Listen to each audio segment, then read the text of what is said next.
तो hello everyone, कैसे हैं आप सब लोग। I hope each and every one of you is doing absolutely good. My name is doctor Vipin Kumar Sharma और मैं आप सभी लोगों का तहे दिल से स्वागत करता हूं हमारे इस प्यारे से प्लेटफॉर्म फिजिक्स वाला के ऊपर। आज हम लोग in this mind map series cover करने वाले हैं chapter excretory products and their elimination को। अभी तक हम हमारे रेस्पिरेटरी सिस्टम की डिस्कशंस कर चुके हैं, सर्कुलेटरी सिस्टम की डिस्कशंस कर चुके हैं। Now it is time to understand our excretory system. तो आपको पता है कि हमारे हर सेल को खाने पीने का मटेरियल चाहिए, यानी न्यूट्रिएंट्स चाहिए, और उन न्यूट्रिएंट्स से एनर्जी निकालने के लिए हमारे हर सेल को ऑक्सीजन भी चाहिए। लेकिन मेरे दोस्त, जब हमारे सेल्स एनर्जी बना रहे होते हैं, जब हमारे सेल्स अलग अलग प्रकार के मेटाबॉलिक रिएक्शंस परफॉर्म कर रहे होते हैं, तो इन सेल्स में काफी सारे वेस्ट भी जनरेट होते हैं।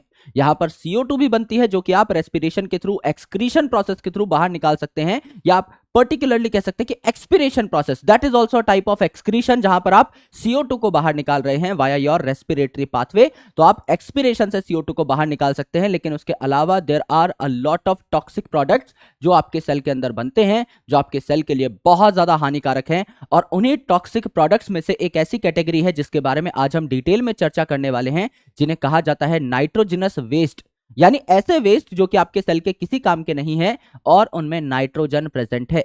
तो ऐसे ऑर्गेनिजम्स जिनमें नाइट्रोजन कंटेनिंग वेस्ट जो है आपका यूरिया है, उन ऑर्गेनिजम्स को यूरियोटेलिक ऑर्गेनिज्म कहा जाता है, सिंस वो यूरिया एक्सक्रीट करेंगे। ऐसे ऑर्गेनिजम्स जिनमें नाइट्रोजन वेस्ट जो है ये आपका अमोनिया है, उन्हें अमोनोटेलिक ऑर्गेनिज्म कहा जाएगा। और जिनमें यूरिक एसिड है नाइट्रोजनस वेस्ट, उन्हें यूरिकोटेलिक ऑर्गेनिज्म कहा जाएगा। तो ये नाइट्रोजनस वेस्ट किस तरीके से एक्सक्रीट किए जाते हैं, इसके बारे में हम लोग चर्चा करने वाले हैं, और हमारे पूरे के पूरे एक्सक्रीटरी सिस्टम को हम लोग देखने वाले हैं। तो चैप्टर का नाम क्या है? एक्सक्रीटरी प्रोडक्ट्स, यानी कुछ ऐसे प्रोडक्ट्स हैं, क्योंकि ये केमिकल रिएक्शन से बन रहे हैं, तो कुछ ऐसे प्रोडक्ट्स हैं जो हमारे सेल में बने, जो कि टॉक्सिक है, जो कि हमारे सेल को रिक्वायर्ड नहीं है, इसीलिए इनको कहा एक्सक्रीटरी, यानी इनको आप एक्सक्रीट कर सकते हैं। सेल में इनकी रिक्वायरमेंट नहीं है, तो आपको क्या करना है? इनको एलिमिनेट करना है। आपको क्या करना है? इन्हें अपने सेल से निकाल करके, अपनी बॉडी से निकाल करके बाहर फेंक देना है। तो यहां पर हम इस टॉपिक में एक्सक्रीटरी सिस्टम के बारे में डिटेल में पढ़ रहे होंगे। तो अगर आप देखें, एनिमल्स में अलग अलग प्रकार के नाइट्रोजनस वेस्ट पाए जा सकते हैं। फॉर एग्जांपल, मैंने आपको 3 सबसे मेजर नाइट्रोजनस वेस्ट बताए, आपका urea, ammonia as well as uric acid. इसके अलावा मेटाबॉलिक रिएक्शन से आपका CO2 भी बनता है। जब अलग अलग न्यूट्रिएंट्स टूटते हैं तो CO2 बनता है। उसके अलावा आपका वाटर भी बनता है एज अ प्रोडक्ट। अगर आप लेट्स से ग्लूकोज की ऑक्सीडेशन की बात करें, तो ग्लूकोज मॉलिक्यूल को जब आप ऑक्सीजन की प्रेजेंस में तोड़ेंगे तो CO2 और वाटर बनेगा। तो CO2 is also excretory, and water भी जो है ये भी आप अपने यूरिन के थ्रू बाहर निकालते हैं, यानी एक्सेस वाटर भी आपकी बॉडी को नहीं चाहिए। जितना आपकी बॉडी के लिए जरूरी है उतना पानी तो अच्छा है, लेकिन उसके ऊपर जो पानी आता है वो आपकी बॉडी से बाहर निकल जाता है थ्रू यूरिनेशन। उसके अलावा आपकी बॉडी में, आपके सेल्स में अलग अलग आयंस हैं। For example, positive charge ions जिनको कैटायन कहा जाता है, सोडियम, पोटेशियम, और आपका क्लोरीन, सल्फर, फॉस्फोरस या फॉस्फेट, ये आपके नेगेटिव आयंस हैं जिनको एनायंस कहा जाता है। तो ये हमारी बॉडी में 2 तरीके से आते हैं। या तो हम एक्सेस इंजेशन कर लें, यानी हम खा ही ज्यादा लें, तो हमारी बॉडी में ज्यादा मटेरियल आ जाएंगे जिनको एक्सक्रीट भी करना है। और दूसरा, हमारे सेल्स में जो मेटाबॉलिक रिएक्शंस हो रहे हैं, इनसे भी ये सारे के सारे प्रोडक्ट्स बन सकते हैं। तो हमको इनको हमारी बॉडी से बाहर निकालना होगा, या तो कंप्लीटली या फिर पार्शियली। भाई, कोई ऐसा मटेरियल है जो बहुत ज्यादा टॉक्सिक है, तो उसको आपको कंप्लीटली अपनी बॉडी से बाहर निकालना पड़ेगा। लेकिन कुछ ऐसे मटेरियल्स हैं जो कि आपके पार्टली ही आप बाहर निकालते हैं, थोड़ा बहुत उनका अमाउंट जो है आप अपनी बॉडी में जानबूझ के रख लेते हैं। For example, urea. तो यूरिया उतना ज्यादा टॉक्सिक नहीं होता, तो यूरिया को जो है आप ऑस्मोलैरिटी मेंटेनेंस के लिए जानबूझ के अपनी किडनीज में थोड़े बहुत अमाउंट में रख सकते हैं। तो यूरिया जो है उसको आप चाहे तो कंप्लीटली रिमूव नहीं भी कर सकते, उसका 1-आधा% आप अपनी बॉडी में, अपनी किडनी में रख सकते हैं। तो these things can be partly removed. जैसे कि आपका पानी है, आप सारा पानी तो बाहर नहीं निकाल देते, कुछ पानी आपकी बॉडी में रिक्वायर्ड है, उसको आप रिटेन कर लेते हैं, बचे हुए पानी को आप निकाल देते हैं। और कुछ ऐसी चीज है जिनको टोटली आपकी बॉडी से निकलना होता है, since they are very very toxic. तो इस चैप्टर में हमारा जो मेजर फोकस है वो नाइट्रोजनस वेस्ट के ऊपर है। तो मेरे दोस्त, 3 प्रकार के मेजर नाइट्रोजनस वेस्ट आपको देखने को मिलते हैं, ammonia, urea and uric acid. तो जो आपका अमोनिया है, इसकी टॉक्सिसिटी सबसे ज्यादा है, और जो यूरिक एसिड है इसकी टॉक्सिसिटी सबसे कम है। तो बचा आपका यूरिया, इसकी टॉक्सिसिटी क्या है? आपकी मीडियम है, मीडियोकर है। तो मेरे दोस्त, अमोनिया जो है इसकी टॉक्सिसिटी सबसे ज्यादा है। तो कौन से एनिमल्स अमोनिया को एक्सक्रीट करेंगे? यूजुअली वो ऑर्गेनिजम्स अमोनिया को एक्सक्रीट करते हैं जिनके आसपास खूब सारा पानी है। मैं ये नहीं कह रहा कि दुनिया का हर ऑर्गेनिज्म जो पानी में प्रेजेंट है वो अमोनिया ही एक्सक्रीट करेगा, जरूरी नहीं है, लेकिन जो अमोनिया एक्सक्रीट करेगा वो पानी के आसपास पाया जाना चाहिए, क्योंकि अमोनिया इतना टॉक्सिक है कि अगर समझ लीजिए मैंने अमोनिया एक्सक्रीट किया और किसी और एनिमल के वो कांटेक्ट में आ गया तो उस एनिमल की जान भी जा सकती है, इतना टॉक्सिक है। तो इस अमोनिया को पानी में रिलीज करना पड़ता है, जिससे आसपास के पानी में घुल करके, क्योंकि ये हाईली सॉल्युबल होता है, तो घुल करके क्या हो जाए, डिसॉल्व हो जाए, डाइल्यूट हो जाए, जिससे आसपास के एनिमल्स को फर्क ना पड़े। और जो एनिमल्स लैंड पे रहते हैं ऑब्वियसली उनके पास कम पानी है, अब मेरे आसपास पानी नहीं है, तो हमारा जो एक्सक्रीटरी मैटर होगा वो इस तरीके से बना हुआ होना चाहिए कि इसको रिलीज करने में कम से कम पानी की आवश्यकता हो, यानी सूखा मैटर जो है थोड़ा बहुत पानी की क्वांटिटी के साथ आप लोग क्या कर पाए, एक्सक्रीट कर पाए। जैसे जो यूरिया है ये आपका बहुत कम पानी रिक्वायर करता है फॉर एक्सक्रीशन, और जो यूरिक एसिड है ये तो और कम पानी रिक्वायर करता है, क्योंकि ये टॉक्सिक है ही नहीं, बहुत कम इसकी टॉक्सिसिटी है। तो डायरेक्टली सूखा सूखा पेस्ट या पैलेट भी आप किसी के ऊपर कर सकते हैं, यानी कि अगर चिड़िया है उसने आपको देख लिया कि तैयार होकर कहीं जा रहा है बंदा सुबह सुबह, तो फटाफट आकर के तुम्हारी शर्ट के ऊपर जो है थोड़ा सा प्रसाद छोड़ दिया जाएगा। क्यों? क्योंकि उसको पता है कि मेरा जो ये मटेरियल है इट इज नॉन टॉक्सिक, सामने वाले को कोई दिक्कत नहीं होगी, सिर्फ कपड़े गंदे हो जाएंगे, दाग अच्छे हैं, इतने भी अच्छे नहीं है कि चिड़िया का यूरिक एसिड हम लोग अपनी शर्ट पे लेकर के घूमे मेरे दोस्त। तो यहां पर इसकी टॉक्सिसिटी कम है, इट रिक्वायर लीस्ट वाटर, जबकि अमोनिया जो है इसकी टॉक्सिसिटी सबसे ज्यादा है, तो इसको खूब सारे पानी की आवश्यकता पड़ती है। तो अगर आप देखें तो नाइट्रोजनस वेस्ट जो है ammonia, it is readily soluble, ये बहुत आसानी से सॉल्युबलाइज हो जाता है आसपास के एटमॉस्फेयर में, क्योंकि जो अमोनोटेलिक ऑर्गेनिजम्स हैं उनके आसपास पानी है। तो जैसे ही आप अमोनिया रिलीज करेंगे पानी में डिसॉल्व हो जाएगा और डाइल्यूट हो जाएगा, ये कम खतरनाक बच पाएगा। पहले जब इसको रिलीज किया था तो ये बहुत खतरनाक था, it is a very toxic product, लेकिन पानी में जाने के बाद ये डाइल्यूट हो गया, इसकी खतरनाकी जो है थोड़ी सी कम हो गई। तो ये जनरल बॉडी सरफेस से ही आपका क्या हो जाता है, या अगर मछलियों की बात करें तो ये गिल्स से ही क्या है बाहर निकल जाता है, या जनरल बॉडी से ही बाहर निकल जाता है। किडनी की इसको आवश्यकता नहीं है एक्सक्रीशन के लिए, क्यों? क्योंकि इट इज वेरी सॉल्युबल, ये आसानी से जो है बॉडी से बाहर निकल सकता है बहुत प्यार से, यहां पर किडनीज की आवश्यकता नहीं होती, या आपका अमोनियम आयंस के फॉर्मेट में डिफ्यूजन से ही बाहर निकल जाएगा। तो यहां पर स्पेशलाइज्ड किडनी की आवश्यकता नहीं है, यहां पर जो जनरल बॉडी सरफेस है या मछलियों के अंदर जो गिल सरफेस है उनसे ही आपका अमोनियम आयन के फॉर्मेट में अमोनिया बाहर निकल जाएगा और पानी में जाकर के वो घुल जाएगा, डाइल्यूट होता हुआ चला जाएगा। तो काफी सारी बोनी फिशेस के अंदर जिनमें बोनी एंडोस्केलेटन है, एक्वेटिक इंसेक्ट यानी ऐसे इंसेक्ट जो पानी में रहते हैं, और एक्वेटिक एम्फीबियंस जो ऑब्वियसली आपके पानी में रहते हैं, तो पानी पानी वर्ड यहां पर बहुत आ रहा है। बोनी फिशेस तो जाहिर सी बात है फिशेस तो पानी में ही रहेंगी, मछली जल की रानी है, और यहां पर बोनी फिशेस का हमने स्पेसिफिकली एग्जांपल लिया है।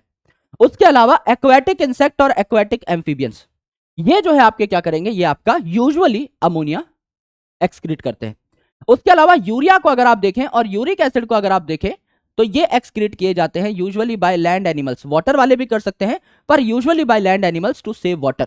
जैसे अगर आप यूरिया की बात करें तो many terrestrial animals and marine fishes. अब बोनी फिशेस तो यहां पर आपका अमोनिया एक्सक्रीट कर रही हैं, तो यहां पर कुछ कार्टिलेजिनस फिशेस जो हैं, मैराइन फिशेस खारे पानी में रहने वाली, वो आपकी यूरिया भी एक्सक्रीट कर सकती हैं, और टेरेस्ट्रियल एनिमल्स हैं जो लैंड पे रहते हैं जैसे कि हम लोग, तो हम लोग भी यूरिया एक्सक्रीट कर सकते हैं। और यूरिक एसिड कौन करता है? यूरिक एसिड के 4 मेजर एग्जांपल हैं, सवाल यहीं से आएगा। आपके एग्जांपल्स याद करने की ट्रिक क्या है? RBI snail, RBI snail, reserve bank of India नहीं, आर का मतलब रेप्टाइल, बी का मतलब बर्ड, आई का मतलब क्या है? इंसेक्ट, वो भी लैंड पे रहने वाले, क्योंकि वाटर वाले जो थे तो आपका अमोनिया एक्सक्रीट करेंगे। तो आरबीआई का मतलब है रेप्टाइल, बर्ड्स और इंसेक्ट, और स्नेल्स, लैंड स्नेल्स आपको यहां पर देखने को मिलेंगे। ये आपका क्या एक्सक्रीट करते हैं? यूरिक एसिड एक्सक्रीट करते हैं। तो अमोनिया एक्सक्रीट करने वाले ऑर्गेनिजम्स को कहा अमोनोटेलिक, नाम में ही अमोन आ रहा है। यूरिया वालों को यूरियोटेलिक, नाम में ही यूरी आ रहा है। यूरिक एसिड वालों को यूरिकोटेलिक, नाम में ही यूरिक आ रहा है। तो याद करने की जरूरत नहीं है। अगर आप देखें तो अलग अलग जो एनिमल्स हैं इनमें अलग अलग लेवल का एक्सक्रीटरी सिस्टम पाया जा सकता है, और हो सकता है कईयों में सिस्टम भी ना पाया जाता हो, कई बहुत लोअर लेवल के एनिमल्स हो तो उनकी बॉडी में कुछ सिंपल ट्यूब्स हैं, बस उन ट्यूब्स से ही एक्सक्रीशन होता है। फॉर एग्जांपल अगर आप लोअर एनिमल्स को देखें तो इनमें सिंपल ट्यूबुलर यानी ट्यूब लाइक स्ट्रक्चर्स हैं, और अगर आप कॉम्प्लेक्स एनिमल्स को देखें जैसे हम लोग, तो हमारे अंदर कॉम्प्लेक्स ट्यूबुलर स्ट्रक्चर्स हैं, यानी नेफ्रॉन है, बहुत कॉम्प्लेक्स ट्यूब्स का एक स्ट्रक्चर है जिसको हम आज समझेंगे भी। तो आपका प्रोटोनेफ्रीडिया यानी लोअर लेवल का जो नेफ्रीडिया है, प्रोटोनेफ्रीडिया, जिनको फ्लेम सेल या सोलेनोसाइट भी कहा जाता है, ये प्लेटी हेलमिंथ में पाए जाते हैं स्पेसिफिकली।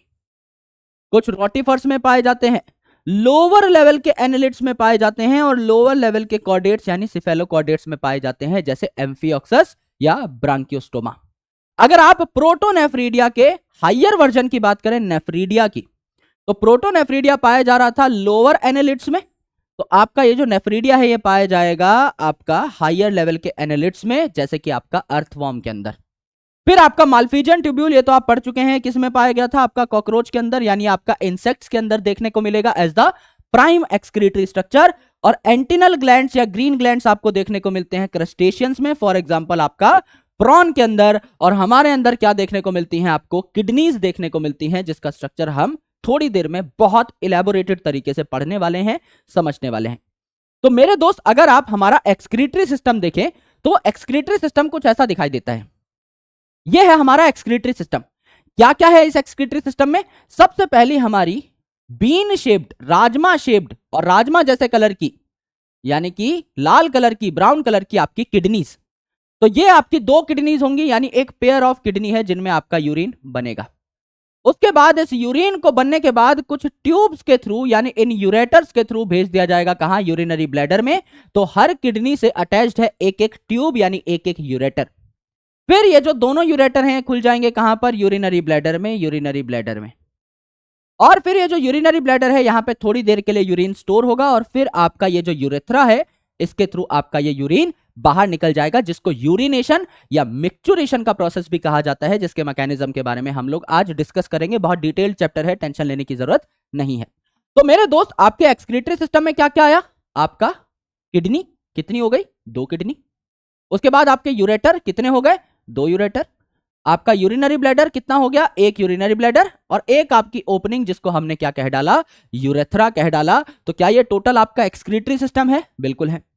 अब हमें अच्छे तरीके से पता है कि हार्ट जो है ये ऑक्सीजनेटेड ब्लड पंप करता है और आपके सारे के सारे ऑर्गन्स को अच्छा अच्छा साफ साफ ब्लड पहुंचाता है। तो यहां पर भी अगर आप देखेंगे तो हार्ट जो है ये एरोटा के थ्रू आपका अच्छा अच्छा साफ साफ ब्लड पहुंचाएगा, इन दोनों की दोनों किडनीज में पहुंचाएगा।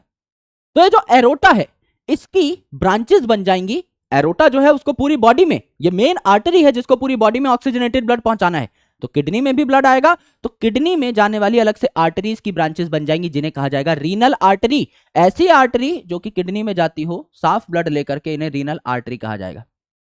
अब अगर अच्छा अच्छा ब्लड किडनी में जा रहा है तो गंदा गंदा ब्लड भी किडनी से निकलेगा, तो रीनल वेन से आपका गंदा गंदा ब्लड निकलेगा और आपका वेना केवा में पहुंच जाएगा, आपका इस वेन में पहुंच जाएगा, जो कि ब्लड को लेकर के, डीऑक्सीजनेटेड ब्लड को लेकर के right side of the heart में चली जाएगी।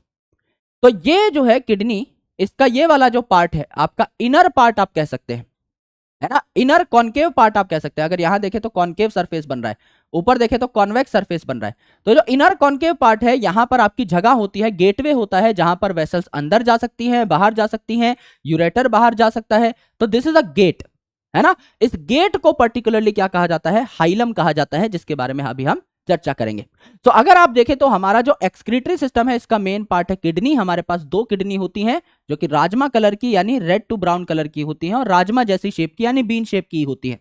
दे are present between last thoracic vertebra and third lumbar vertebra. ये क्या होता है? रीढ़ की हड्डी जो है दोस्त, हमारे गोटिया भाई की हम लोग देख लेते हैं।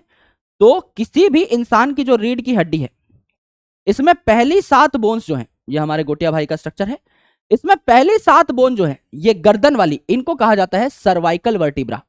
C1, C2, C3, C4, C5, C6, C7, है ना, सर्वाइकल, C फॉर सर्वाइकल। और हड्डियां कौन सी हैं? पहली हड्डी है तो C1, दूसरी है तो C2 एंड सो ऑन। तो 7 सर्वाइकल। उसके बाद स्टार्टेड हो जाती है थोरेक्स की थोरेसिक वर्टिब्रा, 1 2 3 4 5 6 7 8 9 10 11 12, यानी लास्ट थोरेसिक यानी 12th थोरेसिक से लेकर के उसके बाद स्टार्ट होती है लंबर। 5 होती हैं, L1, L2, L3, L4, L5। तो लास्ट थोरेसिक यानी T12 से लेकर के L3 तक ये जो नीचे इलाका है, ये जो गोटिया भाई की लचकीली कमर वाला इलाका है, इसमें पीछे की साइड यानी डोर्सल साइड पे आपकी पाई जाती हैं क्या? किडनीज पाई जाती है। तो जैसे दिल की धड़कन जब आपको महसूस करनी होती है तो आप आगे हाथ लगाते हो, बिकॉज आपका हार्ट थोड़ा सा वेंट्रल साइड में है। इसी प्रकार से किडनीज जो है वो आपकी डोर्सल साइड में है। और कौन कौन से वर्टिब्रा के बीच में है? आपका T12 और L3 वर्टिब्रा के बीच में है। तो टोटल कोई पूछ ले कि आपकी किडनीज जो है कितनी वर्टिब्रा में पाई जाती हैं, आप कहेंगे 4 वर्टिब्रा में पाई जाती है। एक तो आपका T12, फिर L1, L2 और L3, तो टोटल 4 वर्टिब्रा तक ये लंबाई में फैली हुई होती है। Correct. Close to dorsal inner wall of abdominal cavity, ये जो एब्डोमिनल कैविटी है इसकी dorsal inner wall, dorsal side में आपकी क्या पाई जाएंगी? किडनीज पाई जाएंगी। एवरेज वेट इनका 150 ग्राम होता है, 120 से 170 ग्राम, तो एवरेज आपका 150 ग्राम निकला। लंबाई जो है इस किडनी की ये है 10 से 12 सेंटीमीटर एवरेज। चौड़ाई जो है ये है इसकी 5 से 7 सेंटीमीटर एवरेज, और मोटाई थिकनेस जो है ये है इसकी लगभग 2 से 3 सेंटीमीटर। तो it is just like a book, है ना। अगर आप यहां पे कोई भी बुक देखते हैं तो इस बुक के अंदर 3 डायमेंशन होंगी, लंबाई, चौड़ाई और मोटाई। भाई अगर आप ये बुक देखें तो इसकी एक लंबाई है ना, इसकी एक लंबाई है, ये आपकी लंबाई है, ये आपकी चौड़ाई है और ये आपकी मोटाई है, राइट। तो ऐसी ही आपकी किडनी भी होती है जिसमें लंबाई, चौड़ाई और मोटाई आपको देखने को मिलेगी। वो तीनों डायमेंशंस यहां पे बता रखी हैं। हर किडनी में अप्रोक्सीमेटली 1 मिलियन यानी 10 लाख नेफ्रॉन पाए जाते हैं, जो कि स्ट्रक्चरल और फंक्शनल यूनिट हैं किडनी के। तो आपके दोनों किडनी में मिलाकर 2 मिलियन यानी आपकी पूरी बॉडी में 20 लाख के आसपास नेफ्रॉन्स पाए जाएंगे। कोई आपसे पूछ ले तो आपको पता होना चाहिए, जो कि कॉम्प्लेक्स ट्यूब लाइक स्ट्रक्चर है। तो लोअर एनिमल्स में सिंपल ट्यूब लाइक स्ट्रक्चर पाए जा रहे थे फॉर एक्सक्रीटरी पर्पस, जबकि कॉम्प्लेक्स एनिमल्स में कॉम्प्लेक्स ट्यूब लाइक स्ट्रक्चर्स पाए जाएंगे। और इस नेफ्रॉन के 2 पार्ट होते हैं, पहला ग्लोमेरुलस और दूसरा आपका रीनल ट्यूब्यूल, यानी दूसरी आपकी ट्यूब और पहली आपकी कैपिलरीज का नेटवर्क यानी ब्लड वेसल। इसके बारे में हम लोग नेक्स्ट स्लाइड में चर्चा करेंगे, है ना, इसके बारे में नेक्स्ट स्लाइड में चर्चा करेंगे। पहले किडनी का स्ट्रक्चर देख डालते हैं। सबसे पहले देखिए, ये जो किडनी है मेरे दोस्त, आपकी रेड टू ब्राउन कलर की आपकी राजमा जैसी किडनी यहां पर बनी हुई है। यहां पर ये जो गेट है जिससे आर्टरी अंदर आ रही है, वेन बाहर जा रही है, कोई नर्व भी अंदर आ सकती है फॉर नर्व रेगुलेशन, और आपका यहां पर यूरेटर जो है ये भी बाहर निकल रहा है। यानी कोई भी चीज किडनी के अंदर आए या कोई भी चीज किडनी से बाहर जाए, वो इसी गेट से एंट्री या एग्जिट लेगी। इस गेट को हम लोगों ने क्या बोला? यहां पर जो ये नॉच बना हुआ है, इस गेट को हम लोगों ने क्या बोला? प्यार से आपका हाइलम कहा। It is notch like. ये जो हाइलम है, इससे अंदर घुसते ही यहां पर आपको एक इलाका देखने को मिलता है, ब्रॉड फनल लाइक इलाका, जिसको हम क्या कहते हैं? पेल्विस कहते हैं। इसको कहते हैं हम पेल्विस भाई। तो ये जो पेल्विस है आपका ब्रॉड फनल शेप, इस पेल्विस में कुछ मोटी मोटी ट्यूब्स होती हैं, मोटी मोटी ट्यूब्स होती हैं। इन मोटी मोटी ट्यूब्स को हम लोगों ने क्या बोला? Major calyx.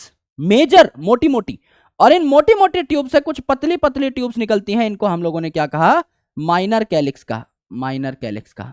यह है आपकी माइनर कैलिक्स। तो सबसे पहले गेट हाइलम, उसके बाद आपका पेल्विस भाई, उसके बाद आपका मेजर कैलिक्स, उसके बाद आपका माइनर कैलिक्स। ये आपके स्ट्रक्चर्स है किडनी के अंदर। अब ये जो माइनर कैलिक्स है, इनके ऊपर एक कोन जैसा स्ट्रक्चर रखा रहता है, जिसको क्या कहा जाता है? इस पिरामिड जैसे स्ट्रक्चर को क्या कहा जाता है? मेडुलरी पिरामिड कहा जाता है।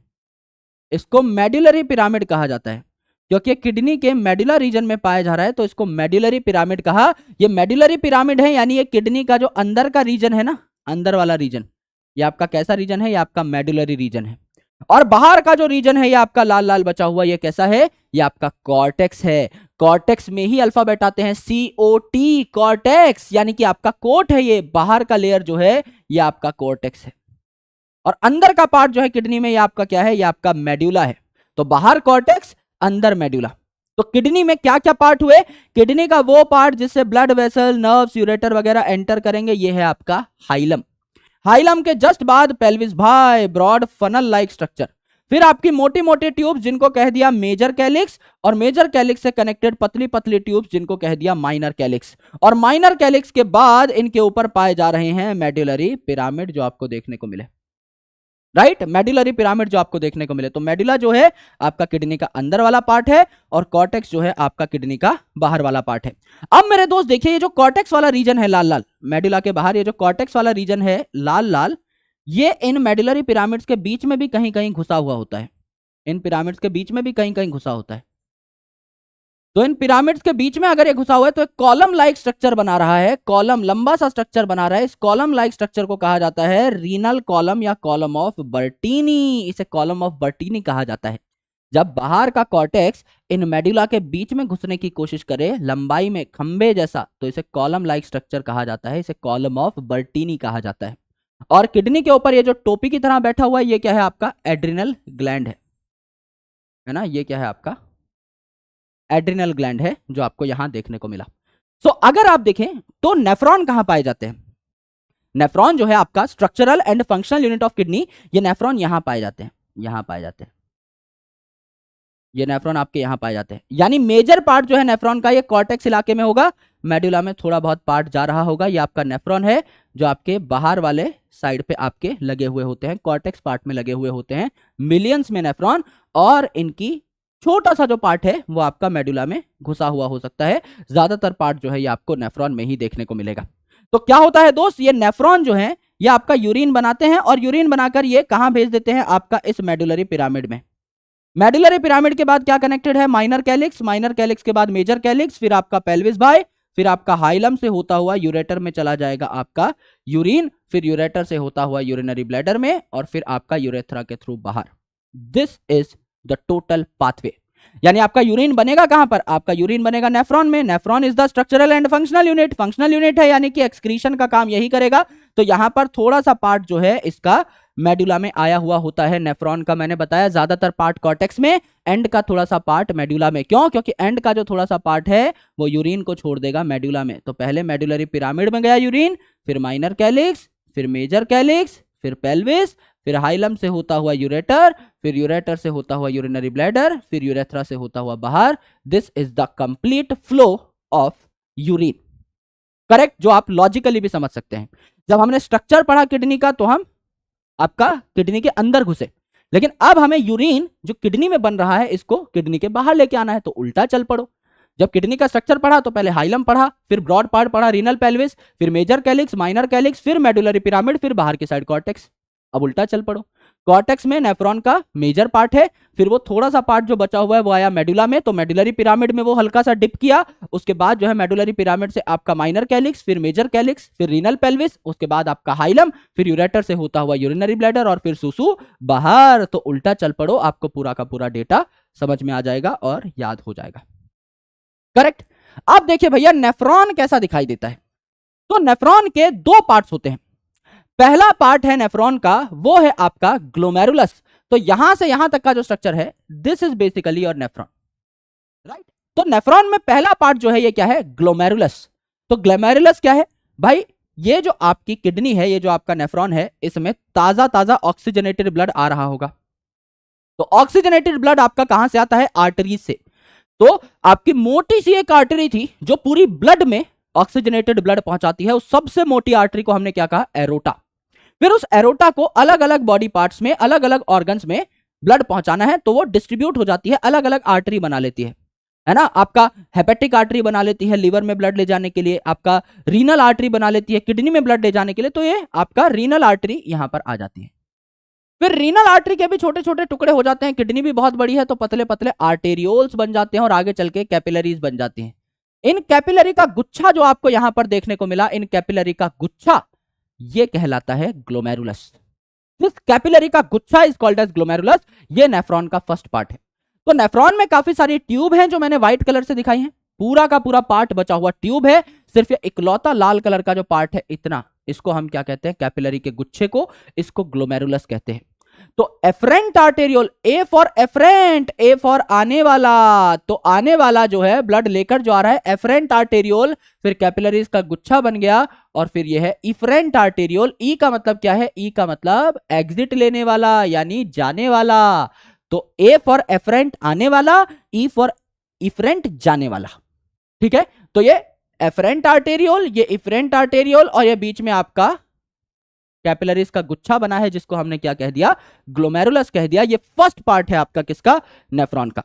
तो यहां पे एक बात बहुत इंपॉर्टेंट है कि ये जो आपका आने वाला आर्टेरियोल है, एफरेंट आर्टेरियोल, ये कंपैरेटिवली थिक होता है, और ये जो जाने वाला आर्टेरियोल है ये आपका कंपैरेटिवली थिन होता है।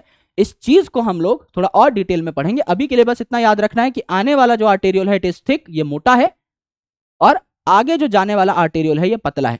तो दीज आर आर्टेरियोल्स। अब अगर आप देखें तो यहां पर कैपिलरीज का गुच्छा बन गया है, टफ टफ कैपिलरीज बन चुकी है, जिसको हम लोगों ने क्या कहा, ग्लोमेरुलस। इस ग्लोमेरुलस के बाद आपका ट्यूबुलर पार्ट स्टार्ट हो जाता है, यानी ट्यूब वाला पार्ट हो जाता है स्टार्ट एक नेफ्रॉन का।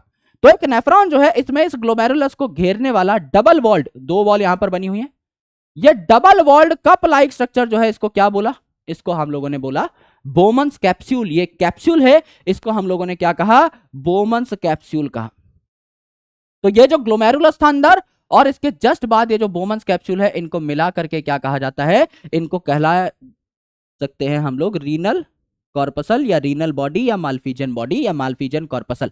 तो रीनल और माल्फिजियन कॉर्पसल इसको कहा जाता है, इतने पार्ट को मिला करके, बोमन्स कैप्सूल और ग्लोमेरुलस को मिला करके। तो ये बोमन्स कैप्सूल है। बोमन्स कैप्सूल के बाद मेरे भाई क्या हुआ, बोमन्स कैप्सूल के बाद मेरे भाई आपका एक ट्यूब है विच इज कॉन्वोल्यूटेड, बहुत ज्यादा घुमावदार ट्यूब है, इसको हम क्या कहते हैं, प्रॉक्सिमल कॉन्वोल्यूटेड ट्यूब्यूल। प्रॉक्सिमल यानी इस बोमन कैप्सूल के पास, पी फॉर पास, पी फॉर प्रॉक्सिमल, प्रॉक्सिमल और कॉन्वोल्यूटेड है, घुमावदार है, तो proximal convoluted tube like structure, तो इसे पीसीटी कहा। फिर आपकी आ जाती है एक लूप, एक आपकी लूप आ जाती है, हेयर पिन शेप्ड आपकी यहां पर लूप आ जाती है, जिसको हम कहते हैं लूप ऑफ हेनले। तो यहां से आपका यूरिन आ रहा है, तो पहले नीचे जाएगा तो descending limb of loop of Henley, फिर ऊपर जाएगा घूम करके तो ascending limb of loop of Henley, फिर एक और कॉन्वोल्यूटेड ट्यूब है जो कि आपका ग्लोमेरुलस से थोड़ा दूर है, तो डिस्टल कॉन्वोल्यूटेड ट्यूब्यूल, डिस्टल यानी दूर है, और बाद में आपकी आ जाएगी कलेक्टिंग डक्ट यानी आपकी सीडी। इस कलेक्टिंग डक्ट में कई सारे डिस्टल कॉन्वोल्यूटेड ट्यूब्यूल यानी कई सारे नेफ्रॉन ओपन होते हैं, यानी बहुत सारे नेफ्रॉन्स कॉमन कनेक्टिंग डक्ट में आकर के ओपन होंगे। तो यहां पर आपका ब्लड जा रहा था, ये ब्लड जो है ये बहुत हाई प्रेशर से आगे जाता है, तो हाई प्रेशर से ब्लड जाएगा तो इसमें से आपकी गंदगी जो है ये फिल्टर होकर के इस बोमन्स कैप्सूल में आ जाएगी।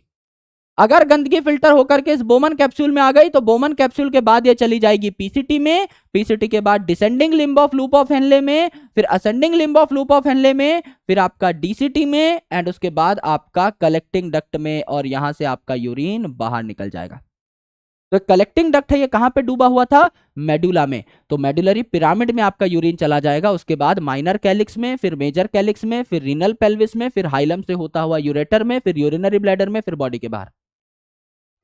तो आपका अल्टीमेटली जो ब्लड है, इस ब्लड में से आपको गंदगी निकालनी है, तो इस ब्लड में से आपकी गंदगी फिल्टर होकर के यहां पर आ जाती है इस बोमन कैप्सूल में, और यहां से फिर आपका पीसीटी में, लूप ऑफ हेनले में, डीसीटी में, और फिर आपका कलेक्टिंग डक्ट में। ये आपका पूरा का पूरा पाथवे है, ये आपका पूरा का पूरा पैसेज है। तो आपके नेफ्रॉन के दो पार्ट हुए, पहला आपका ये टफ्ट ऑफ कैपिलरीज यानी ये कैपिलरीज का गुच्छा जिसको हम लोगों ने कहा ग्लोमेरुलस, और दूसरा आपका ये पूरा का पूरा व्हाइट कलर का ट्यूब जिसमें बोमन कैप्सूल भी है, पीसीटी भी है, लूप ऑफ हेनले भी है, डीसीटी भी है, कलेक्टिंग डक्ट भी है, ये सारी चीजें मिलकर बनाए नेफ्रॉन का ट्यूबुलर पार्ट, ट्यूब वाला पार्ट जिसके अंदर यूरिन ट्रेवल कर रहा है। और ये आपकी जो कैपिलरीज का गुच्छा है, इसे ग्लोमेरुलस कहा। ये दो पार्ट है आपके नेफ्रॉन के, ये जो आपकी कैपिलरी का गुच्छा है ग्लोमेरुलस, और ये नीचे का जो आपका बोमन कैप्सूल है, इसको मिला करके क्या कहा हमने, माल्फिजियन बॉडी या रीनल कॉर्पसल हम लोगों ने कहा, राइट। तो हम लोगों ने इसको रीनल कॉर्पसल कहा, करेक्ट। तो ये चीजें हमको देखने को मिली। तो लास्ट स्लाइड में आपके यही दो पॉइंट रहते हैं कि आपके नेफ्रॉन के दो पार्ट है, पहला ग्लोमेरुलस यानी आपका कैपिलरीज का गुच्छा, और दूसरा रीनल ट्यूब्यूल यानी आपका ट्यूब वाला पार्ट, बोमन कैप्सूल, फिर पीसीटी, फिर लूप ऑफ हेनले, फिर डीसीटी, फिर कलेक्टिंग डक्ट। माल्फिजियन बॉडी या रीनल कॉर्पसल क्या है भैया, माल्फिजियन बॉडी या रीनल कॉर्पसल क्या है, ग्लोमेरुलस प्लस बोमन्स कैप्सूल, इसको मिला करके हम माल्फिजियन बॉडी या रीनल कॉर्पसल कहते हैं। करेक्ट है जी, एकदम करेक्ट है। ये आपके नेफ्रॉन का स्ट्रक्चर आपको देखने को मिला। Now there are two different types of nephrons. पहला जो नेफ्रॉन है इसे कहते हैं कॉर्टिकल नेफ्रॉन। कॉर्टिकल नेफ्रॉन नाम से क्या पता लग रहा है, कॉर्टिकल, कॉर्टेक्स का साउंड आ रहा है, मतलब इसका ज्यादातर पार्ट कॉर्टेक्स में ही है, सिर्फ कुछ चुनिंदा पार्ट जो है लूप ऑफ हेनले का और कलेक्टिंग डक्ट का, सिर्फ ये आपका मेडुला को टच कर रहा है। अदर देन दैट सारा पार्ट आपका कॉर्टेक्स में अवेलेबल है। यहां पर देखिए, यहां पर मैंने एक नेफ्रॉन बनाया है जिसका सारा पार्ट आपका ऊपर ऊपर है कॉर्टेक्स में, सिर्फ एक छोटा सा पार्ट आपका टच कर रहा है मेडुला के अंदर, सिर्फ इतना सा part. This is cortical nephron. But there are some nephrons जिनका अधिकतर पार्ट आपका कॉर्टेक्स में है, लेकिन कई सारा पार्ट जो है आपका ट्यूब का, इस लूप ऑफ हेनले का, ये मेडुला में भी जा रखा है। देखो कितना पार्ट मेडुला में जा रखा है। तो they are juxta medullary nephron. इनके भी ज्यादातर पार्ट ऊपर ही हैं। जैसे कि अगर आप बोमन कैप्सूल को देखें, दोनों ही केसेस में। अगर आप पीसीटी को देखें, है ना, अगर आप डीसीटी को देखें तो ये ऊपर ही मिलेंगी, कॉर्टेक्स में ही मिलेंगी। लूप ऑफ हेनले जो है या तो ये मेडुला को बहुत कम टच कर सकती है, यानी ज्यादातर पार्ट इसका कॉर्टेक्स में ही है, मेडुला को सिर्फ कम टच कर रही है तो कॉर्टिकल। अगर मेडुला के अंदर घुसी जा रही है तो जक्स्टा मेडुलरी, नाम में भी मेडुलरी आ जाएगा। यहां पर देखिए, यहां पर आपका ये जो पार्ट है बोमन्स कैप्सूल, फिर आपका पीसीटी, फिर लूप ऑफ हेनले, ये ज्यादातर पार्ट आपका कॉर्टेक्स में है, मेडुला को सिर्फ टच कर रहा है, फिर ऊपर ही आपका डीसीटी, फिर कलेक्टिंग डक्ट आपका जा रहा है मेडुला के अंदर। तो इसमें लूप ऑफ हेनले का छोटा सा पार्ट ही आपका मेडुला में गया, तो इट इज कॉर्टिकल नेफ्रॉन, ज्यादातर पार्ट इसका कॉर्टेक्स में है, मेडुला में काफी कम।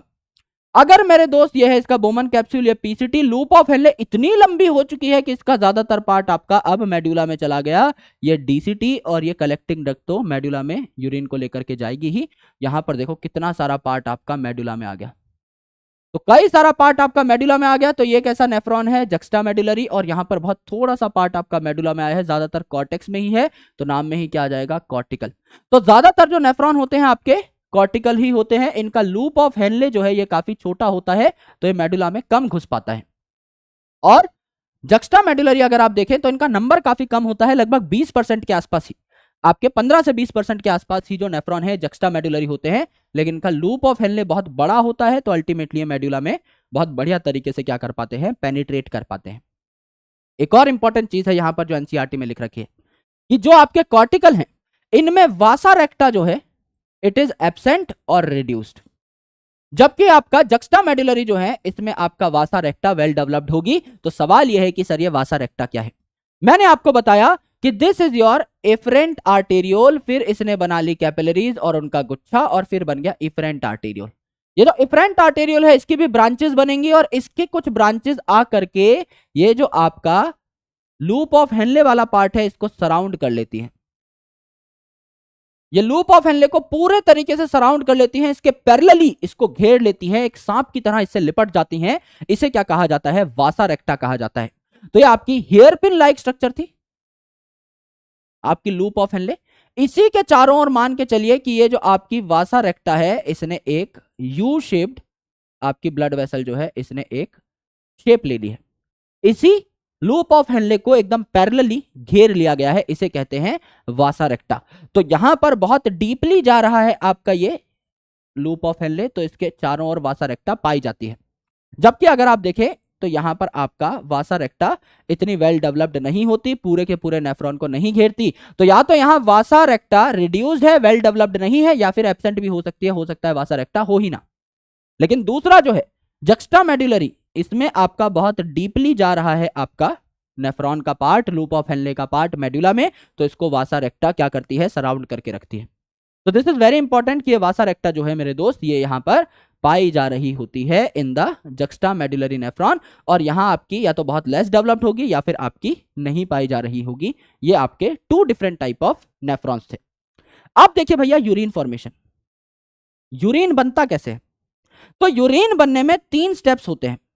पहला स्टेप जो है इसे कहते हैं ग्लोमेरुलर फिल्ट्रेशन या अल्ट्रा फिल्ट्रेशन, दूसरा जो स्टेप है इसे कहते हैं रीएब्जॉर्प्शन, और तीसरा स्टेप है इसे कहते हैं सिक्रीशन। आराम से समझिए तीनों चीजें क्या है भाई। पहला स्टेप मैंने कहा अल्ट्रा फिल्ट्रेशन, ब्लड जो है उसमें गंदगी है, आपको ब्लड के मेन कंपोनेंट्स आगे भेज देने हैं, ब्लड का बहाव जो है उसके साथ साथ मेन कंपोनेंट्स आप आगे भेज दो, और बाकी जो गंदगी है उसको फिल्टर करके यहां पहुंचा दो इस रीनल ट्यूब्यूल वाले पार्ट में, इस नेफ्रॉन के ट्यूब वाले पार्ट में, जिससे कि जो आपका गंदगी वाला पार्ट है वो यहां आ जाए। यहां पर आ जाएगा तो क्या होगा, इसको हम लोग यूरिन की फॉर्मेट में अपनी बॉडी से बाहर निकाल देंगे, और जो जो ब्लड का अच्छा पार्ट है जो आपको चाहिए उसको सीधा सीधा इस ब्लड वेसल के थ्रू आगे भेज डालो, उसको इस ट्यूब में ऐड करने का कोई फायदा नहीं है।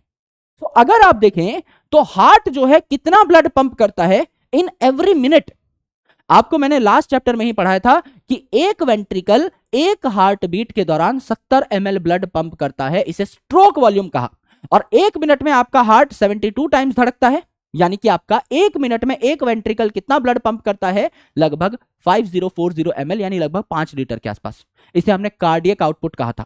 तो आपका हार्ट जो है इसकी left side 5 litre blood pump कर रही है आपकी बॉडी में हर मिनट, यानी हर मिनट आपकी बॉडी में लगभग 5 लीटर ही खून है, वो आपकी पूरी बॉडी का एक चक्कर लगाता है। तो भाई ये जो 5 लीटर खून है ये सारा का सारा किडनी में ही थोड़ी आ जाएगा। Kidneys are very important organs. अलग अलग ऑर्गन में भी आपका ब्लड चला जाता है। किडनी में इस 5 लीटर में से लगभग 20% ब्लड आता है, 1/5 ब्लड आता है, यानी लगभग 1 लीटर के आसपास। एनसीईआरटी के डेटा के हिसाब से 1100 से 1200 ml ब्लड जो है आपका किडनी की तरफ रीडायरेक्ट हो जाएगा। बाकी ब्लड आपका अलग अलग जगह पहुंच जाएगा, है ना। यहां पर किडनी की तरफ भी आपका क्या हो जाएगा, 1100 से 1200 ml ब्लड रीडायरेक्ट हो जाएगा। अब मैंने आपको बताया था, आप हमेशा याद रखना कि ये जो एफरेंट आर्टेरियोल था ये आपका मोटा था और इफरेंट आर्टेरियोल था ये आपका पतला था। तो एफरेंट आर्टेरियोल मोटा है, यानी कि इसमें ब्लड धीरे धीरे फ्लो कर रहा है, the blood pressure is less. और इफरेंट आर्टेरियोल आपका पतला है, जिसमें ब्लड बहुत तेजी से मूव करेगा, यानी जब आप एफरेंट से इफरेंट की तरफ बढ़ रहे हैं तो आपका बीपी बढ़ रहा है, ब्लड प्रेशर बढ़ रहा है, ब्लड प्रेशर बढ़ रहा है, ब्लड बहुत तेजी से दौड़ रहा है। अगर ब्लड बहुत तेजी से दौड़ेगा तो ये जो आपके कैपिलरी के छेद हैं जिनको फेनेस्ट्रा कहा जाता है, इन छेदों से आपके कुछ छोटे छोटे पार्टिकल्स इस बेसमेंट लेयर में आ जाएंगे और इस बेसमेंट लेयर से भी इसका प्रेशर बहुत ज्यादा है, तो इस बोमन कैप्सूल की एपिथेलियम को क्रॉस करके यहां पर आ जाएंगे, इस रीनल ट्यूब में आ जाएंगे। तो अगर 1 लीटर ब्लड आपका किडनी में पहुंच रहा है, 1.1 to 1.2 लीटर ब्लड अगर किडनी में पहुंच रहा है, तो ज्यादातर चीजें आगे चली जाएंगी, ज्यादातर चीजें आगे चली जाएंगी, फिल्टर होंगी ही नहीं। फॉर एग्जाम्पल जो बड़ी बड़ी चीजें हैं आपके आरबीसी, डब्ल्यूबीसी, प्लेटलेट यानी आपके फॉर्म्ड एलिमेंट्स जो हैं ब्लड के, एज वेल एज आपका प्लाज्मा जो है, इसके भी बड़े बड़े जो प्रोटीन्स हैं वो थोड़ी फिल्टर हो पाएंगे, वो तो बहुत ही ज्यादा बड़े हैं। जो छोटे छोटे मॉलिक्यूल्स हैं आपके, छोटे छोटे ions, water molecules, hormones, toxins, nitrogenous waste, some nutrients, ये सारी चीजें आपकी क्या हो जाएंगी, फिल्टर होकर के सबसे पहले क्रॉस करेंगी इस ब्लड वेसल की एंडोथेलियम को, फिर आपकी बेसमेंट मेम्ब्रेन को, और फिर आपके इस बोमन कैप्सूल की एपिथेलियम को। इन तीनों लेयर्स को क्रॉस करके कहां पर आ जाएंगी, यहां पर आ जाएंगी in this tubular part, in this tubular part, correct. तो इसे कहते हैं अल्ट्रा फिल्ट्रेशन, यानी फिल्टर होकर के आपका यूरिन बनने का प्रोसेस स्टार्ट हो गया है। ब्लड के इंपॉर्टेंट कंपोनेंट आगे चले गए सर्कुलेशन के लिए, बचा हुआ माल जो फिल्टर हो चुका है इसको हम क्या कहते हैं, फिल्टरेट, जिससे यूरिन बनेगा। तो जो ब्लड का सामान आगे जा चुका है ये तो आपका ब्लड फ्लो का पार्ट है। यहां जो आ गया इस कैप्सूल में जो आ गया, इसको हम लोगों ने क्या बोला, इसको हम लोगों ने कहा फिल्टरेट, जो कि आगे चल के यूरिन कहलाएगा। अब ये फिल्ट्रेट है, राइट। तो यहां पर जो आया इसको हम क्या कहते हैं, फिल्ट्रेट कहते हैं। तो पहला पार्ट जो हुआ ये हुआ आपका अल्ट्रा फिल्ट्रेशन, राइट। तो यहां पर क्या हुआ, लगभग आपका 5 लीटर कार्डियक आउटपुट में से 1.1 to 1.2 लीटर, यानी लगभग 20% ऑफ कार्डियक आउटपुट का जो ब्लड था ये आपका किडनी में आता है। और 3 लेयर के थ्रू ये ब्लड जो है इसको फिल्टर कर दिया जाता है। सबसे पहले कैपिलरी की एंडोथेलियम को छील करके बाहर आएगा, इसमें छोटे छोटे छेद होते हैं कॉल्ड फेनेस्ट्रा। फिर बेसमेंट मेम्ब्रेन में पहुंचेगा, यानी इस इलाके में पहुंचेगा, बीच के इलाके में। और फिर आपका एपिथेलिया ऑफ बोमन कैप्सूल, इसको ये भेद करके इस बोमन कैप्सूल के अंदर घुस जाएगा। तो जो बोमन कैप्सूल है यहां पे छोटे छोटे सेल्स लगे रहते हैं जिनको कहा जाता है पोडोसाइट। पोडोसाइट छोटे छोटे सेल्स हैं और इन सेल्स के बीच में बहुत कम गैप है। तो इन गैप्स से सामान फिल्टर हो होकर अंदर आता है, यानी एक छन्नी की तरह बिहेव करते हैं, जिन्हें कहा जाता है फिल्ट्रेशन स्लिट्स। तो यहां फिल्ट्रेशन पोर्स होते हैं जिन्हें स्लिट पोर कहा जाता है। तो मेरे दोस्त यहां पर आपके स्लिट पोर पाए जाएंगे, क्योंकि ये जो आपका एंडोथेलियम है आपका ब्लड वेसल का, उसको सबसे पहले भेद करके आपके मॉलिक्यूल्स फिल्टर होकर के आए बेसमेंट लेयर में, फिर बेसमेंट लेयर को पार करके पहुंचे आपका एपिथेलियम ऑफ बोमन कैप्सूल में। वहां सेल्स अरेंज्ड हैं, उन सेल्स को पोडोसाइट कहा, क्योंकि इन सेल्स पे प्रोजेक्शन है। जैसे आप चलते हैं हाथ पैरों से, है ना, तो ये आपकी प्रोजेक्शंस है जिनसे आप चल पाते हैं। तो पोड जैसा स्ट्रक्चर है इनका, राइट। तो ये जो पोडोसाइट है इनके बीच में थोड़ा थोड़ा गैप रहता है, जिससे चीजें पास हो सकती है, आसानी से फिल्टर हो सकती हैं। तो इनको क्या कहा, फिल्ट्रेशन पोर या फिल्ट्रेशन स्लिट कहा। तो मटेरियल अब यहां पर आ चुका है इन बोमन कैप्सूल, इसको हम क्या कहते हैं, फिल्टरेट कहते हैं, इसको हम फिल्टरेट कहते हैं। फिर क्या हो जाएगा, दूसरा काम रीएब्जॉर्प्शन। रीएब्जॉर्प्शन मतलब जो जो चीजें आपको अपनी बॉडी में वापस चाहिए उनको भैया रीएब्जॉर्ब कर लो। एक बार सूसू बन गया तो उसके बाद चीजों का वापस आना मुश्किल है। तो यहां पर क्या हो जाएगी, यहां पर मेरे भाई आपका इस ट्यूब से आपको जो जो चीजें वापस लेनी है वो चीजें आप वापस ले सकते हो। यानी इस ट्यूब से यूरिन आपका आगे जा रहा है, इससे कोई चीज बाहर निकालना, इससे कोई चीज बाहर निकालना, इस ट्यूब से कोई चीज बाहर निकालना इज रीएब्जॉर्प्शन। तो लगभग 99% चीजें आपकी क्या हो जाती हैं, रीएब्जॉर्ब हो जाती हैं। जैसे अगर मैंने आपको कहा कि 1 लीटर ब्लड यहां पर आ रहा है इस किडनी में पर मिनट, तो 1 लीटर ब्लड पूरा का पूरा थोड़ी फिल्ट्रेट बन गया, ज्यादातर सामान आगे निकल जाता है। सिर्फ 1 लीटर ब्लड में से लगभग 10% यानी आपका 125 ml ही फिल्ट्रेट बन पाता है, बाकी 875 ml आगे बढ़ गया। 125 ml यहां पे फिल्ट्रेट बना, और ये 125 ml जो फिल्ट्रेट है इसमें से भी 99% चीजें क्या कर ली जाएंगी, रीअब्सॉर्ब कर ली जाएंगी, वापस रख ली जाएंगी बॉडी में। यानी 1 मिनट में लगभग 125 ml जो फिल्ट्रेट बना है इसमें से 1 ml ही यूरिन बनेगा, बाकी सारा बॉडी वापस दोबारा सोख लेगी अच्छा सामान। यानी 1 मिनट में 1 ml ही यूरिन बन रहा है लगभग, तो एक दिन में आपका लगभग 1.5 लीटर यूरिन बनना चाहिए। वही हमारी यूरिनेशन कैपेसिटी भी है 1 से 1.5 लीटर के आसपास।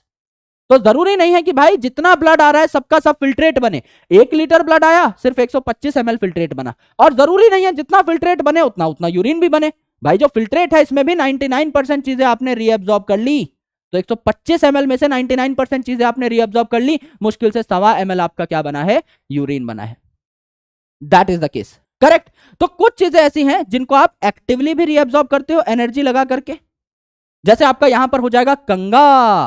कंगा, के का मतलब पोटेशियम, ए का मतलब अमीनो एसिड, एन का मतलब सोडियम, जी का मतलब ग्लूकोज, एक और ए लगा दो आगे जिसका मतलब है एटीपी यूज होती है इस पर्टिकुलर प्रोसेस में। तो एक्टिव का नाम क्या है, कंगा, KANGA, यानी कि आपका potassium, amino acid, sodium, glucose and ATP use होती है, ये एक्टिव प्रोसेस है तो कंगा हो जाएगा। और मेरे दोस्त पैसिव जो है वो बचे हुए, जैसे कि आपका नाइट्रोजनस वेस्ट, वाटर का तो ऑस्मोसिस होता है, और आपका क्लोराइड आयन, ये आपको देखने को मिले। तीसरा प्रोसेस है सिक्रीशन। सिक्रीशन मतलब भाई आपको कोई चीज बाहर निकालनी थी, कोई चीज आपको अपनी बॉडी से नहीं भेजनी है यूरिन में, तो उसको आप बाहर निकाल लो इस ट्यूब से, और आपको कोई चीज भेजनी है अपनी बॉडी से बाहर तो उसको इस ट्यूब में डाल दो, वो आपकी बाहर की साइड सिक्रीट हो जाएगी। तो सिक्रीशन का मतलब जो भी मटेरियल हमको भेजना है अपनी बॉडी के बाहर उसको हम सिक्रीट कर देंगे। और रीअब्सॉर्प्शन का मतलब जो भी चीजें हमें चाहिए हमारी बॉडी के अंदर उसको इस ट्यूब से बाहर निकाल लीजिए, क्योंकि ये कचड़े वाली गाड़ी जो है कचड़े को लेकर के बाहर जा रही है। जो जो सामान आपको चाहिए अभी वापस निकाल लीजिए, और जो जो सामान आपको फेंकना है अभी डाल दीजिए। तो जो सामान मुझे बॉडी से बाहर फेंकना होगा उसको मैं सिक्रीट कर दूंगा, इस ट्यूब के अंदर डाल दूंगा। जो जो सामान मुझे वापस चाहिए होगा अपनी बॉडी में, जैसे कि वाटर है, न्यूट्रिएंट है, तो इसको मैं वापस खींच लूंगा, यानी कि मैं इसको रीअब्सॉर्ब कर लूंगा। तो ये जो सिक्रीशन है ये बेसिकली एसिड बेस बैलेंस के लिए होती है, और इसमें 3 इंपॉर्टेंट आयंस हैं सबसे बढ़िया, के, एन और एच। के का मतलब पोटेशियम K+, H का मतलब H+, और N का मतलब अमोनिया, जो कि आपका एसिड बेस और ऑस्मोलैरिटी बैलेंस में काम आते हैं। तो यहां देखिए मेरे भाई, फंक्शंस ऑफ ट्यूब्यूल्स की अलग अलग ट्यूब्यूल क्या काम कर रहे होते हैं इन दिस प्रोसेस। ये जो आपने प्रोसेस देखा रीअब्सॉर्प्शन का, सिक्रीशन का, कौन सा ट्यूब किस चीज की रीअब्सॉर्प्शन करता है, किस चीज की सिक्रीशन करता है। तो देखो मेरे भाई, मैंने आपको बताया था 1.1 to 1.2 लीटर ब्लड जो है आपका यहां आया एफरेंट आर्टेरियोल में, और फिर आपका ये जो ग्लोमेरुलस था ये पतला पतला होता जा रहा है यहां पर, तो प्रेशर बढ़ा, ब्लड प्रेशर बढ़ा, ब्लड प्रेशर बढ़ा तो चीजें फिल्टर होकर के कहां आ गई, आपकी इस बोमन्स कैप्सूल में आ गई। तो 1.1 लीटर ब्लड में से सिर्फ 125 ml आपका फिल्ट्रेट बना, बाकी सारा ब्लड जो है सीधा सीधा इफरेंट आर्टेरियोल के थ्रू आगे चला गया, सिर्फ 125 ml फिल्ट्रेट बना, और इसमें से भी 99% चीजें रीअब्सॉर्ब हो जाएंगी। तो मुश्किल से आपका 1.25 ml जो है क्या बनेगा, यूरिन बनेगा, जो कि आपका आगे की साइड जा रहा होगा। करेक्ट। सबसे इंपॉर्टेंट चीज कि सबसे ज्यादा रीअब्सॉर्प्शन कहां होती है, सबसे ज्यादा रीअब्सॉर्प्शन कहां होगी सर, प्रॉक्सिमल कॉन्वोल्यूटेड ट्यूब्यूल में, क्योंकि एक तो बड़ी ट्यूब्यूल है, कॉन्वोल्यूटेड है। दूसरी इंपॉर्टेंट चीज हम लोगों ने टिश्यू चैप्टर में पढ़ा था कि प्रॉक्सिमल कॉन्वोल्यूटेड ट्यूब्यूल जो है इसके सेल्स जो है दे आर ब्रश बॉर्डर्ड, इन पे माइक्रोविलाई पाई जाती हैं जो कि एब्जॉर्प्शन का ही काम करती हैं। तो लगभग 100% न्यूट्रिएंट्स, सारे के सारे न्यूट्रिएंट्स यही रीअब्सॉर्ब होते हैं। तो कहीं और न्यूट्रिएंट आपको रीअब्सॉर्ब होता हुआ नहीं दिखाई देगा, ग्लूकोज, अमीनो एसिड कहीं रीअब्सॉर्ब होता हुआ नहीं दिखाई देगा, लगभग 100% यहीं पर हो जाते हैं। दूसरी इंपॉर्टेंट चीज, आपका 70 से 80% पानी यहीं रीअब्सॉर्ब हो जाता है, 70 से 80% इलेक्ट्रोलाइट यानी NaCl यहीं रीअब्सॉर्ब हो जाता है, और बाइकार्बोनेट यहीं रीअब्सॉर्ब हो जाता है। तो 100% न्यूट्रिएंट्स को तो साइड रख दो, इसके अलावा क्या बचा, पानी, NaCl और बाइकार्बोनेट। पीसीटी वाली सेम टू सेम चीज डीसीटी में रख दो, पानी, NaCl और बाइकार्बोनेट, बात खत्म, डीसीटी याद करने की जरूरत नहीं। कौन कौन सी चीज आप बाहर फेंक सकते हो यानी सिक्रीट कर सकते हो, भाई मैं बाहर फेंक सकता हूं आपका KNH, मैंने बताया था, तीनों की तीनों चीजें आप यहां से बाहर फेंक सकते हो। सेम आपका डीसीटी में KNH आपका आप बाहर फेंक सकते हो, याद रखने की कोई जरूरत नहीं। अब द मोस्ट इंपॉर्टेंट पार्ट, जैसे जैसे आपका ये जो नेफ्रॉन है, इसको नीचे वाले पार्ट को आप स्टडी करने लगते हो, जो कि मेडुला में पाया जाएगा। बाहर वाला पार्ट क्या है, ऊपर वाला पार्ट क्या है, कॉर्टेक्स में, और नीचे वाला पार्ट मेडुला में, आपको अभी अभी समझाया था, है ना। बाहर वाला पार्ट जो है ये आपका कॉर्टेक्स में है, अंदर वाला पार्ट मेडुला में। तो आपका अंदर वाला पार्ट जो है मेडुलरी पार्ट, ये आपका आगे यूरिन को भेज रहा होगा बॉडी से बाहर। तो आप हमेशा चाहोगे कि आपका यूरिन जो बॉडी से बाहर निकले वो कंसंट्रेटेड निकले, वो हाई कंसंट्रेशन का निकले, बहुत ज्यादा पानी का लॉस ना हो। तभी तो हम लोग लैंड पे रहते हैं, हमको पानी के लॉस को प्रिवेंट करना है, हमको पानी बचाना है अपनी बॉडी में। तो हम चाहेंगे कि हमारा यूरिन जो है उसको बाहर निकालने से पहले हम उससे अधिकतर पानी वापस ले चुके हों। ये यूरिन जब आगे जाए, ये यूरिन जब आगे जाए कलेक्टिंग डक्ट में, इससे पहले इसका अच्छा खासा पानी निकल चुका हो। तो ऊपर का जो पार्ट होता है आपका कॉर्टिकल रीजन, इसमें यूरिन की कंसंट्रेशन यूजुअली कम होती है, और नीचे नीचे जब हम आते जाते हैं, जब इसको बॉडी से बाहर भेजने का टाइम आ जाता है, तो यूरिन की कंसंट्रेशन बढ़ जाती है। यूरिन की कंसंट्रेशन बढ़ जाती है। किसी भी चीज की कंसंट्रेशन कब बढ़ेगी, जब आप उससे पानी निकाल लो। भाई रो अफ़ज़ा बनाया मैंने, उसके अंदर पानी डाल दिया तो फीका हो गया ना रो अफ़ज़ा, रो अफ़ज़ा की कंसंट्रेशन घट गई, इट इज नाउ डाइल्यूट। अगर मैं उससे पानी निकाल लूं तो रो अफ़ज़ा की कंसंट्रेशन बढ़ जाएगी, इट विल बिकम कंसंट्रेटेड। तो अगर मुझे रो अफ़ज़ा की कंसंट्रेशन बढ़ानी है, या तो मैं पानी निकाल लूं या मैं और रो अफ़ज़ा डाल दूं, यानी या तो मैं सॉल्ट ऐड करूं या मैं पानी निकालूं। यहां पर हमारी बॉडी को पानी की जरूरत होती है, तो हम पानी क्या करते हैं, वापस निकाल लेते हैं। तो मेरे दोस्त, ये जो आपका पीसीटी है, इसमें क्या क्या रीएब्सॉर्ब हुआ, क्या क्या सिक्रीट हुआ, ये तो हमको पता है। फिर descending limb of loop of Henle जो है, it is permeable only to water, और ascending limb of loop of Henle is permeable only to salt. यानी यहां से सिर्फ पानी बाहर निकल सकता है, यहां से सिर्फ सॉल्ट। तो बताओ क्या करोगे भाई। नीचे आते आते आपको पता है, मेडुलरी रीजन में आपको पता है आते आते क्या होगा, नीचे की साइड कंसंट्रेशन बढ़ेगी यूरिन की। कंसंट्रेशन मुझे बढ़ानी है, यहां पर यूरिन की कंसंट्रेशन यूरिन की बढ़ानी है, या तो सॉल्ट ऐड कर दूं या पानी निकाल लूं। ये सिर्फ पानी के लिए परमिएबल है, तो क्या होगा, डिसेंडिंग लिम्ब से सिर्फ और सिर्फ पानी निकलेगा, बात खत्म। और ऊपर जाते हुए मुझे क्या करनी है, कंसंट्रेशन कम करनी है ना। कॉर्टिकल रीजन में तो कंसंट्रेशन कम है, मुझे क्या करनी है, कंसंट्रेशन कम करनी है। अगर मुझे ऊपर जाते जाते कंसंट्रेशन कम करनी है, तो मैं क्या करूंगा, या तो पानी डाल दूंगा या सॉल्ट निकाल लूंगा। अब भैया ये पानी के लिए तो परमिएबल है नहीं, तो यहां पे क्या होगा, सॉल्ट निकलेगा। यानी यहां कोई और चारा नहीं था, सिर्फ पानी ही निकल सकता है, यहां कोई और चारा नहीं था, सिर्फ सॉल्ट ही निकल सकता है। तो डिसेंडिंग और असेंडिंग लिम्ब का खेल वैसे खत्म हो जाता है। और ये जो कलेक्टिंग डक्ट है, इसमें आप सिक्रीट क्या करोगे, KNH है तो सिर्फ K और H को आप सिक्रीट करोगे। आपका N कहां गया सर, अमोनिया यहां पर यूज नहीं होता, उसकी जगह आप क्या कर सकते हो, यूरिया को यूज कर सकते हो। मैंने आपको बताया था urea is not completely excreted. इसको आप क्या कर सकते हो, इसको आप रख सकते हो यहां पर मेडुलरी रीजन में टू मेंटेन ऑस्मोलैरिटी। कभी कंसंट्रेशन अगर मेंटेन करनी हुई इस असेंडिंग लूप में, तो इसमें यूरिया ऐड किया जा सकता है, यहां से यूरिया आपका रीअब्सॉर्ब किया जा सकता है। तो यहाँ N क्यों नहीं आया सर, KNH हर जगह आ रहे थे, KNH हर जगह आ रहे थे, यहां सिर्फ KH ही क्यों आया। N की जगह पर हमने यूरिया को यहां पर क्या कर लिया है मेरे दोस्त, रीअब्सॉर्ब कर लिया है।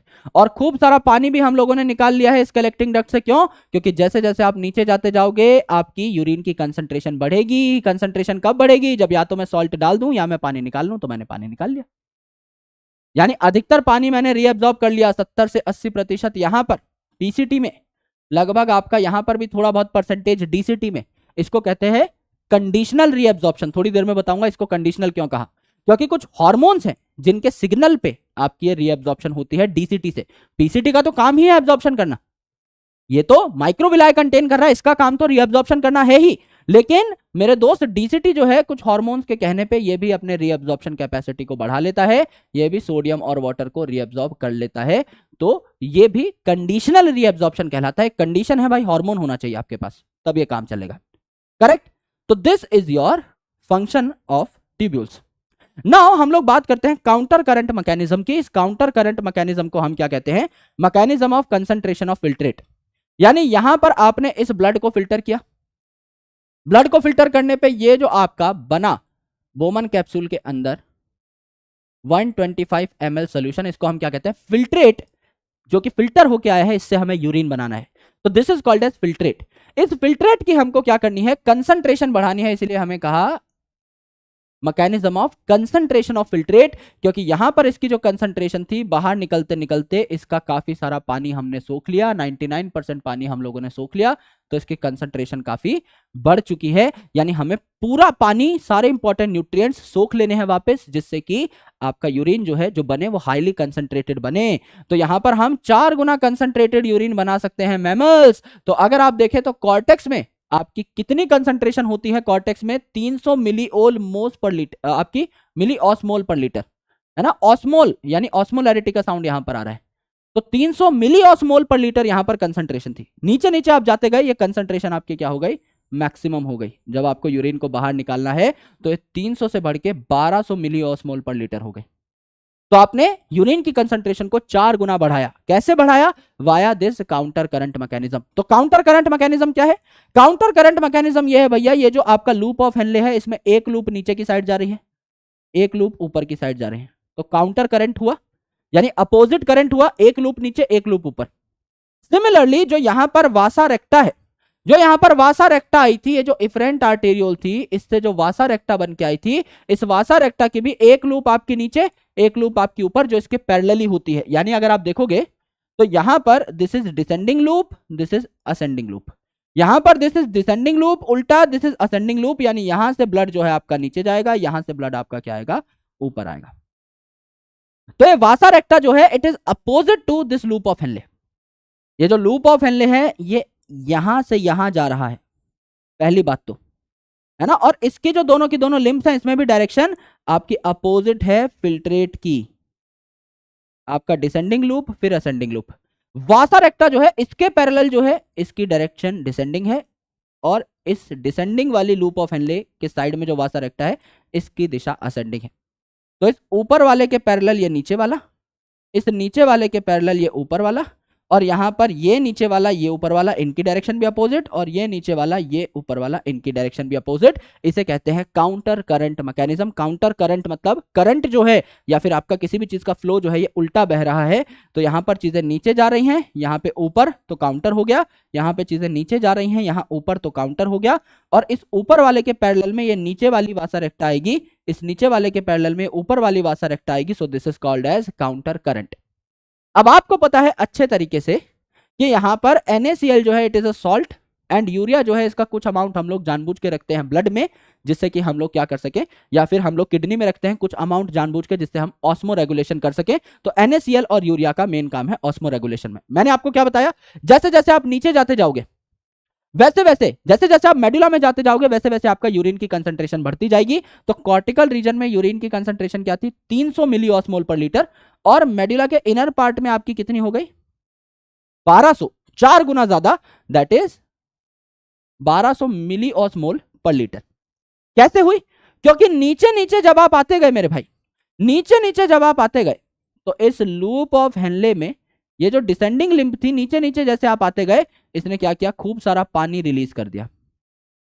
अगर आप किसी चीज से पानी निकाल लो तो उसकी कंसंट्रेशन बढ़ जाती है, तो नीचे आते आते आपकी यूरिन की कंसंट्रेशन बढ़ी, और ऊपर जाते जाते आपने क्या कर दिया, इससे सॉल्ट निकाल दिया, NaCl निकाल दिया। तो क्या हुआ, आपकी सॉल्ट की कंसंट्रेशन कम हो रही है, तो ओवरऑल आपकी यूरिन की कंसंट्रेशन कम हो रही है। तो ऊपर जाते जाते आपने सॉल्ट निकाला तो यूरिन की कंसंट्रेशन कम, नीचे आते आते आपने पानी निकाला तो यूरिन की कंसंट्रेशन ज्यादा, तो नीचे आते आते यूरिन की कंसंट्रेशन ज्यादा, ऊपर आते आते सॉल्ट की कंसंट्रेशन कम, तो यूरिन की कंसंट्रेशन कम। एकदम सही है। अब ये वाला जो है आपका यहां पर, ये वाला वासा रेक्टा, इसको गौर से देखिए। अगर भैया यहां से NaCl निकल रहा है तो NaCl आपका यहां पर ऐड हो सकता है। ये वाली जो लूप है ये इसके साथ पैरेलल है, तो यहां से अगर NaCl निकला तो ये इसमें चला जाता है। अब इसकी डायरेक्शन नीचे है ना, जैसे जैसे नीचे जा रहा है इसमें NaCl ऐड होता जा रहा है, जैसे जैसे नीचे जाएगा इसमें सॉल्ट ऐड होगा, तो क्या आपका यहां पर कंसंट्रेशन बढ़ेगी। जैसे जैसे नीचे जा रहा है NaCl ऐड हो रहा है तो कंसंट्रेशन बढ़ेगी। जैसे जैसे ये ऊपर आया NaCl यहां से निकल गया, जैसे जैसे ऊपर आया NaCl यहां से निकल गया, तो NaCl निकल गया तो क्या हो गया मेरे भाई, सॉल्ट निकाल लिया आपने, तो कंसंट्रेशन क्या हो गई, कम हो गई। यानी जब आप इसमें भी नीचे जा रहे हैं तो यूरिन की कंसंट्रेशन बढ़ रही है क्योंकि आपने सॉल्ट ऐड कर दिया, और ऊपर जा रहे हैं तो यूरिन की कंसंट्रेशन घट रही है क्योंकि आपने सॉल्ट रिमूव कर दिया। और यहाँ पर आपका ये यूरिया भी बीच में काम आता है हल्का सा, जो कलेक्टिंग डक्ट से रीअब्सॉर्ब होता है और सिक्रीट हो जाता है यहाँ पर नीचे की साइड में कंसंट्रेशन बढ़ाने के लिए। नीचे की साइड कंसंट्रेशन आपकी ज्यादा है ना यूरिन की, तो यहाँ आपका यूरिया नीचे की साइड में ऐड हो जाता है टू मॉडरेट द कंसंट्रेशन। यानी कहने का मतलब है नीचे कंसंट्रेशन यूरिन की ज्यादा होनी चाहिए, ऊपर कम। तो नीचे अगर कंसंट्रेशन ज्यादा होनी चाहिए तो सॉल्ट ऐड कर दो और वाटर रिमूव कर दो, कंसंट्रेशन ज्यादा। ऊपर कंसंट्रेशन कम होनी चाहिए, कंसंट्रेशन कम होनी चाहिए तो पानी ऐड कर दो, सॉल्ट रिमूव कर दो, खेल खत्म। This is counter current mechanism. इससे आप 4 गुना कंसंट्रेटेड यूरिन तैयार कर सकते हो और उसको अपनी बॉडी से एक्सक्रीट कर सकते हो। This is counter current mechanism. Now ये जो किडनी के फंक्शंस हैं इनको रेगुलेट कैसे किया जाता है, how to take a track of them, how to moderate these functions of kidney, इनके बारे में थोड़ी सी पढ़ाई कर लेते हैं। तो यूजुअली हार्मोनल रेगुलेशन से या फीडबैक रेगुलेशन से किडनी के जो फंक्शंस हैं इनको रेगुलेट किया जाता है। तो 3 तरीके के हार्मोन्स हैं जो इसको रेगुलेट कर सकते हैं। पहला हाइपोथैलेमस का हार्मोन जिसको हम कहते हैं वैसोप्रेसिन, एडीएच इसको कहते हैं एंटी डायूरेटिक हार्मोन जिसके बारे में पढ़ेंगे। फिर एएनएफ यानी हार्ट का हार्मोन, एट्रियल नेट्रियूरेटिक फैक्टर इसे कहा जाता है। और तीसरा रास mechanism, renin angiotensin aldosterone system. सिर्फ सुनने में हार्ड है, कुछ भी नहीं है। पहला देखते हैं रास मैकेनिज्म। रास क्या है भैया, ये है आपका ग्लोमेरुलस, ये है आपका कैपिलरी का गुच्छा और ये है आपका बोमन कैप्सूल। बोमन कैप्सूल के बाद है इसके सबसे पास प्रॉक्सिमल कॉन्वोल्यूटेड ट्यूब्यूल, फिर लूप ऑफ हेनले, फिर है डिस्टल कॉन्वोल्यूटेड ट्यूब्यूल, फिर है आपका कलेक्टिंग डक्ट। क्या बात सही है? Yes sir. ये जो आपका ग्लोमेरुलस है इसके एफरेंट आर्टेरियोल पे इनिशियल पार्ट पे ये चेक करने के लिए कि ब्लड का प्रेशर सही है या नहीं। अगर ब्लड का प्रेशर ज्यादा होगा तभी तो ब्लड बढ़िया तरीके से फिल्टर होगा, जब धक्का लग रहा होगा मॉलिक्यूल्स को तभी तो बढ़िया तरीके से मॉलिक्यूल्स फिल्टर होंगे। यस। तो अगर ब्लड का प्रेशर ही कम है तो बढ़िया तरीके से मॉलिक्यूल फिल्टर नहीं होंगे, फिल्ट्रेट कम बनेगा और वो फिल्ट्रेट कम बनेगा तो उसका प्रेशर आगे भी कम रहेगा। ये जो एंड का पार्ट है डीसीटी, इसमें भी प्रेशर कम रहेगा। तो यहां डीसीटी में आप देख रहे हो फिल्ट्रेट का प्रेशर और यहां एफरेंट आर्टेरियल में आप देख रहे हो ब्लड का प्रेशर।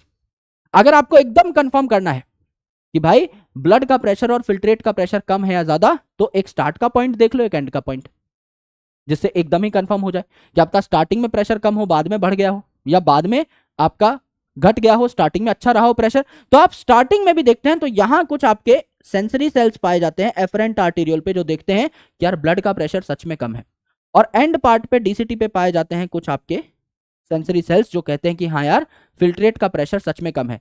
इन सेल्स को, इन सेंसरी सेल्स को कहा जाता है जेजी सेल्स या जक्स्टा ग्लोमेरुलर अपरेटस के सेल्स, जक्स्टा ग्लोमेरुलर अपरेटस के सेल।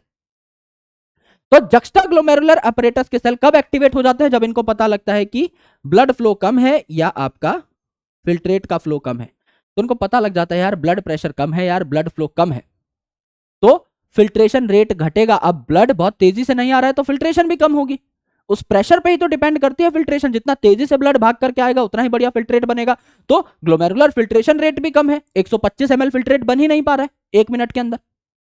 ब्लड फ्लो भी कम है, ब्लड प्रेशर भी कम है, तो क्या करें?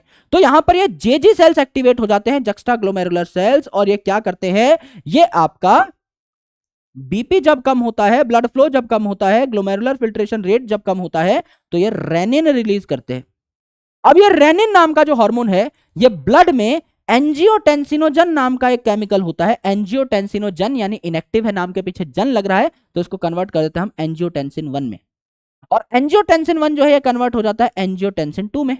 और एंजियोटेंसिन 2 क्या करता है, ये एक्टिवेट करता है एड्रिनल कॉर्टेक्स को टू सिक्रीट एल्डोस्टेरॉन।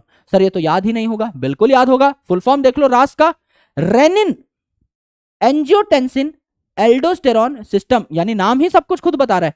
सबसे पहले भैया आपका जेजी सेल्स से इनको पता लगा कि ब्लड फ्लो कम है तो इन्होंने सबसे पहले आर फॉर रेनिन बनाया।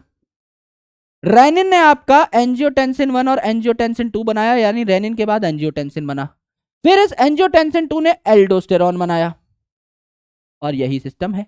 तो मेरे भाई एल्डोस्टेरॉन जो है ये क्या करेगा, ये आपका क्या करेगा, ये जो डीसीटी वाला पार्ट है ना, ये जो डिस्टल कॉन्वोल्यूटेड ट्यूब वाला पार्ट है, इससे कहेगा भाई सोडियम और वाटर को लेके आओ। वाटर आएगा तो ब्लड वॉल्यूम बढ़ जाएगी, बहुत सारा पानी आ रहा है तो ब्लड में वॉल्यूम बढ़ जाएगी, तो ब्लड तेजी से भागने लग जाएगा, पीछे से पानी भी धक्का लगा रहा है, और इसके साथ साथ सोडियम भी आपका क्या होगा, रीअब्सॉर्ब होगा। क्यों?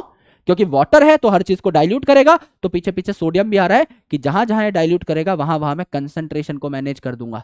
इसीलिए हमने कहा कि भैया ये जो आपका सोडियम है और ये जो यूरिया है ये कंसंट्रेशन को मैनेज करते हैं। यहाँ पे देखिए यूरिया कंसंट्रेशन मैनेज कर रहा था, सोडियम कंसंट्रेशन मैनेज कर रहा था, ओवरऑल भी बॉडी में सोडियम कंसंट्रेशन मैनेज करता है। तो वाटर के साथ साथ सोडियम भी निकला, तो ब्लड जो है उसको धक्का लगा, ब्लड प्रेशर बढ़ा, ब्लड वॉल्यूम बढ़ी, तो आपका फिल्ट्रेशन भी ज्यादा होने लगेगा, ग्लोमेरुलर फिल्ट्रेशन रेट भी बढ़ जाएगा। एक बार आपका ग्लोमेरुलर फिल्ट्रेशन रेट बढ़ गया तो उसको नॉर्मलाइज करने के लिए आपको चाहिए दूसरा hormone, that is ANF, atrial natriuretic factor. अब बॉडी में ब्लड बहुत तेजी से भागने लगा है क्योंकि उसमें पानी ऐड हो गया है, उसकी ब्लड वॉल्यूम बढ़ गई है, ब्लड प्रेशर बढ़ गया है। तो ये ब्लड प्रेशर, जब ये ब्लड घूम घुमा के हार्ट के पास जाएगा तो एट्रियल नाइट्रियूरेटिक फैक्टर, एट्रिया को पता लग जाएगा ना कि ब्लड प्रेशर ज्यादा है, हार्ट को पता लग जाएगा ब्लड प्रेशर ज्यादा है, और ये ब्लड प्रेशर बॉडी के लिए ज्यादा देर तक हाई रहना अच्छी बात नहीं है। तो एट्रियल नाइट्रियूरेटिक फैक्टर कहेगा बस करो बेटा, रेस्ट कर लो, वरना रेस्ट इन पीस हो जाएंगे। तो ये वैसो डायलेशन कर देंगे, यानी ब्लड वेसल को जानबूझ के चौड़ा कर देंगे, जिससे जो ब्लड है वो धीरे धीरे फ्लो करना स्टार्ट करे। तो ये रास को क्या कर देते हैं, आपका एक तरीके से मॉडरेट कर देते हैं, इनएक्टिवेट कर देते हैं। जब आपको ब्लड प्रेशर बढ़ाने की जरूरत थी तो आपका रेनिन एंजियोटेंसिन एल्डोस्टेरॉन सिस्टम क्या करता है, आपका डिस्टल कॉन्वोल्यूटेड ट्यूब्यूल से वाटर और सोडियम रीअब्सॉर्ब कर लेता है, जिससे ब्लड बहुत तेजी से भागने लग जाता है। फिर ब्लड तेजी से भाग रहा है, आप ब्लड वेसल को ही चौड़ा कर दो, वो आराम आराम से भागने लग जाएगा क्योंकि आपकी वैसोडाइलेशन हो चुकी है। ये आपका एएनएफ करता है। तो दो चीजें हमारी डन हो गई। अब बात करते हैं हाइपोथैलेमस की। भैया हाइपोथैलेमस क्या है? फॉर एग्जाम्पल समझ लीजिए आपकी बॉडी से एक्सेसिव लॉस ऑफ वाटर हो गया, बहुत ज्यादा वाटर आपने सूसू के साथ बाहर निकाल दिया, तो आप चाहोगे कि आपकी बॉडी से इतना पानी बाहर ना निकले, ये तो बेफिजूल का खर्चा है, इतना पानी बॉडी से कोई बाहर थोड़ी निकालता है भैया। तो इसने क्या कर दिया, ये जो हाइपोथैलेमस है इसमें कुछ हार्मोन्स बनते हैं, तो उसी में से एक हार्मोन है एडीएच, आपका एंटी डायूरेटिक हार्मोन। एंटी मतलब रोकने वाला, डायूरेटिक, डायूरेसिस मतलब सूसू करना, सूसू को रोकने वाला, यानी वाटर लॉस को रोकने वाला। तो यहां पर जैसे ही पता लगेगा इस हाइपोथैलेमस को कि खूब सारा पानी लॉस हो गया है उस्ताद, तो ये क्या करेगा, कुछ रिसेप्टर्स को एक्टिवेट कर देगा और आपका हाइपोथैलेमस बना देगा एडीएच, यानी वैसोप्रेसिन। वैसो का मतलब क्या होता है, वैसो का मतलब होता है आपका ब्लड वेसल, वैसो मतलब वेसल, प्रेसिन है ना, प्रेशर लगेगा उनपे। तो अल्टीमेटली क्या हो जाएगा, एडीएच यहां पर बनेगा एंटी डायूरेटिक हार्मोन। तो क्या हो जाएगा यहां पर, increased water reabsorption from later part of tubule, यानी डीसीटी एज वेल एज आपका कलेक्टिंग डक्ट से पानी रीएब्सॉर्ब होने लग जाएगा। भाई इतना पानी क्यों निकाल रहे हो सुसु में, इसको रीएब्सॉर्ब करो। अगर पानी रीएब्सॉर्ब हो जाएगा, बढ़िया तरीके से पानी रीएब्सॉर्ब हो जाएगा, तो आपका पानी भी आपके ब्लड में ऐड हो जाएगा, तो ब्लड प्रेशर बढ़ेगा, वैसो यानी वेसल के ऊपर, प्रेसिन प्रेशर बढ़ेगा, दिस इज वैसोप्रेसिन, राइट। तो एक बार जब ब्लड वॉल्यूम बढ़ जाए, है ना, जब दोबारा से पता लगा कि हाँ भाई पानी रोक लिया है हमने, काफी पानी रीअब्सॉर्ब कर लिया है, तो दोबारा से ब्लड प्रेशर जो है आपका रेगुलर हो जाता है। फीडबैक मैकेनिज्म काम करता है इसमें। एक बार गड़बड़ हो तो हाइपोथैलेमस एक्टिवेट, गड़बड़ बंद हो जाए तो आपका हाइपोथैलेमस दोबारा नॉर्मल कंडीशन में आ जाता है। अगर ये एडीएच गायब हो जाए तो, अगर ये एडीएच गायब हो जाए तो हम कभी पानी को रीअब्सॉर्ब ठीक तरीके से कर ही ना पाए। या अगर एडीएच या वैसोप्रेसिन गायब हो जाए तो कितना भी वाटर लॉस हो, हाइपोथैलेमस अगर एक्टिवेट भी हो रहा है तो एडीएच बन ही नहीं पा रहा, आप उस वाटर को रीअब्सॉर्ब कर ही नहीं पाओगे, तो खूब सारा वाटर आपकी बॉडी में से लॉस होता रहेगा। तो अल्टीमेटली आपकी बॉडी में सॉल्ट कंसंट्रेशन बढ़ जाएगी, डायबिटीज हो जाएगा आपको, डायबिटीज इंसिपिडस कहा जाता है। मेलाइटस आपको पता है, डायबिटीज मेलाइटस इंसुलिन की कमी की वजह से। लेकिन एडीएच जो है ये भी अगर गायब हो जाए तो भी आपको आपका दूसरे टाइप का डायबिटीज दे सकता है। अब बात करते हैं मिक्चुरेशन यानी सूसू करने की प्रक्रिया के बारे में। एक बार आपका सूसू बन करके बढ़िया तरीके से यूरिनरी ब्लैडर में पहुंच जाए, तो बहुत सारा सूसू अगर ब्लैडर में पहुंच गया है तो ब्लैडर की वॉल्स पे धक्का लगने लग जाता है और वहां पे पाए जाते हैं स्ट्रेच रिसेप्टर्स, यानी इनको पता लग जाता है कि भाई धक्का मुक्की हो रही है, खूब सारे सूसू के मॉलिक्यूल्स जो हैं यूरिनरी ब्लैडर में भर चुके हैं। तो ये स्ट्रेच रिसेप्टर्स जो हैं इनके रिस्पेक्ट में एक वॉलंटरी सिग्नल निकलता है, यानी ऐसा नहीं है कि हमारी मर्जी के बिना ही हमारा सूसू निकल जाता है, this is a voluntary signal. हम सिग्नल देते हैं सीएनएस को कि हाँ भैया वॉलंटरी सिग्नल निकलता है कि आपका सूसू करने की अर्ज हो रही है, सेंट्रल नर्वस सिस्टम पे सिग्नल जाता है। तो सीएनएस कहता है करो ना रोनाल्डो भाई। तो यहां पर क्या हो जाता है, ये जो आपका सीएनएस है it gives motor signal to smooth muscle, जो आपकी यूट्रस की स्मूथ मसल है उनको सिग्नल पहुंचता है कि जो यूरेथ्रल स्फिंक्टर है इसको क्या कर दो, रिलैक्स कर दो, जिससे सूसू बाहर जा सके और मिक्चुरेशन हो जाती है। तो आपका वाटरी पेल येलो कलर का यूरिन बाहर निकल जाता है, जिसका पीएच स्लाइटली एसिडिक है, यानी 6 के आसपास इसका पीएच माना जाता है। ये जो सूसू है, जनरली दो ही नॉर्मल टेस्ट आपको बताए जाते हैं, जनरल बॉडी जो टेस्ट है, ब्लड टेस्ट और आपका यूरिन टेस्ट। इनसे आपको काफी चीजें पता लग जाती है। तो आपके यूरिन से अगर ग्लूकोज बाहर निकल रहा है तो इसे ग्लाइकोसूरिया कहा जाता है, और कीटोन बॉडीज अगर निकल रही है तो इसे कीटोन यूरिया कहा जाता है। तो इससे पता लग जाता है कि आपकी बॉडी में सब कुछ ठीक चल रहा है या नहीं। काफी चीजें यहां से आप हैंडल कर सकते हैं। अगर आपके यूरिन में ग्लूकोज निकल रहा है इसके मतलब आपकी बॉडी में अच्छा खासा ग्लूकोज है, यानी शुगर के पेशेंट हो सकते हैं आप। And same case is with ketone bodies, यानी कीटोन मेटाबॉलिज्म ठीक से हो नहीं पा रहा है तो वो भी आपकी बॉडी से बाहर निकल जा रही हैं। तो डॉक्टर्स जो है काफी सारी चीज डायग्नोज कर सकते हैं बढ़िया तरीके से। अब हमारी जो बॉडी है इसमें और भी एक्सक्रीटरी स्ट्रक्चर्स हैं, जैसे लंग्स। भाई किडनी तो आपका मेन एक्सक्रीटरी स्ट्रक्चर है ही, लेकिन लंग्स जो है, जब आप सांस छोड़ते हैं, भाप मारिए तो यहां पे थोड़ा सा वाटर भी जमा होता दिखेगा, भाप निकलती है मुंह से, यानी हल्का सा, चाहे आपका कुछ ml में ही पूरे दिन में वाटर क्यों ना निकले, थोड़ा सा वाटर लंग्स के थ्रू निकलता है। और CO2 तो लंग्स के थ्रू निकल ही रही है वाया एक्सपीरेशन। तो large amount of carbon dioxide 500 ml पर मिनट आप ऑक्सीजन ले रहे थे, 200 ml पर मिनट कार्बन डाइऑक्साइड भी आप बाहर छोड़ेंगे, एंड वाटर भी निकल सकता है भाप के थ्रू। लिवर जो है ये आपका मेन मेटाबॉलिक सेंटर है। ये जो लिवर है ये डिटॉक्सिफिकेशन ऑफ ड्रग करता है। काफी सारी इंपॉर्टेंट चीजें हैं जो लिवर में होती हैं। It is the largest gland. तो यहां पर आपका कुछ बाइल पिगमेंट बनते हैं जो कि हेमोग्लोबिन मेटाबॉलिज्म में काम आते हैं, जैसे बिलिरुबिन, बिलीवर्डिन। ये जो दोनों बिल्ली बिल्ली है ये यहां पर आपकी लीवर से एक्सक्रीट होंगी। कोलेस्ट्रॉल, कोलेस्ट्रॉल का भाई स्टेरॉइड हार्मोन, क्योंकि कोलेस्ट्रॉल और steroid they belong to the very same category of lipids. फिर आपके स्टेरॉइड हार्मोन्स हो गए, लिपिड ही है ऑब्वियसली। डिग्रेडेड हार्मोन्स, काम के हार्मोन्स को रख लिया जाएगा, डिग्रेडेड को बाहर निकालेंगे। कुछ विटामिन एंड ड्रग्स जो यहां पर डिटॉक्सिफाई हो चुके होंगे, इन सबको एक्सक्रीटरी सिस्टम में हम लोग ऐड कर देंगे, आपका फीकल मैटर के थ्रू बाहर निकाल देंगे। स्किन जो है इसमें दो प्रकार के ग्लैंड्स हैं, स्वेट ग्लैंड यानी पसीने वाले, सिबेशियस यानी वाले आपके ऑयल वाले, है ना। तो अल्टीमेटली ये जो आपका स्वेट ग्लैंड है इसमें क्या निकलता है, नमकीन पसीना। तो यहां पर होता है आपका NaCl एंड वाटर, एंड उसके अलावा आपका लैक्टिक एसिड होता है माइन्यूट अमाउंट में, and urea in very small amount. हमें लगता है सर यहां से यूरिया कैसे निकलेगा, यूरिया इज अ केमिकल, हम उसे जिस फॉर्मेट में देखते हैं उसके अलावा भी there are a lot of formats of urea, right. तो यहां पर यूरिया बहुत छोटे अमाउंट में, लैक्टिक एसिड मॉडरेट अमाउंट में, और आपका NaCl एंड वाटर यहां से निकल सकता है। सिबेशियस ग्लैंड की अगर आप बात करें, ऑयल, तो ऑयली चीजें ही यहां से निकलेंगी, जैसे आपका स्टेरॉल्स है, वैक्स है, ये आपका वही लिपिड की कैटेगरी में आती है, और हाइड्रोकार्बन्स हो जाएंगे यहां पर। सलाइवा जो है आपका, इसके थ्रू भी थोड़े बहुत नाइट्रोजनस वेस्ट, एकदम माइन्यूट क्वांटिटी में नाइट्रोजनस वेस्ट निकल सकते हैं। तो चाहे आपका सलाइवा हो, चाहे आपका स्वेट हो यानी पसीना हो जो आपको ठंडक दिलाता है गर्मियों के मौसम में, पसीना जब इवेपोरेट होता है तो आपकी बॉडी को ठंडक मिलती है, चाहे आपके ऑयल ग्लैंड्स हो, चाहे आपका लिवर हो, चाहे आपके लंग्स हो जिनसे आप CO2 और वाटर को एक लेवल तक बाहर निकाल सकते हैं, ये सारे आपके अदर एक्सक्रीटरी ऑर्गन्स हैं अदर देन किडनीज। और अब आप एक्सक्रीटरी ऑर्गन की समस्याओं के बारे में भी चर्चा करिए कि भाई बीमारियां भी आपको अलग अलग प्रकार की हो सकती हैं, जैसे ग्लोमेरुलोनेफ्राइटिस। ग्लोमेरुलोनेफ्राइटिस यानी नेफ्रॉन का नेफ्राइटिस, नेफ्रॉन का जो ग्लोमेरुलस पार्ट है इसमें सूजन आ जाए, इन्फ्लेमेशन हो जाए, तो ग्लोमेरुलोनेफ्राइटिस। रीनल कैल्कुली, रीनल मतलब किडनी, कैल्कुली कैल्शियम का साउंड आ रहा है, स्टार्टिंग के 4 अल्फाबेट देखिए, CALC, कैल्शियम का साउंड आ रहा है, यानी कैल्शियम ऑक्सलेट के सॉल्ट्स जो है ये अगर आपकी किडनी में जमा हो जाए तो किडनी स्टोन इसको कहा जाता है, आपका पथरी इसे कहा जाता है जो हो जाती है। यूरेमिया, यूरेमिया मतलब नाम से ही पता लग रहा है, URE, है ना, यहां पे URE, यूरिया का साउंड आ रहा है। तो यूरेमिया मतलब आपकी किडनी में खूब सारा यूरिया जो है, आपके ब्लड में खूब सारा यूरिया आपका जमा हो चुका है, तो आपकी किडनी बढ़िया तरीके से काम करना छोड़ देती है, किडनी फेलियर हो सकता है यूरेमिया के कारण।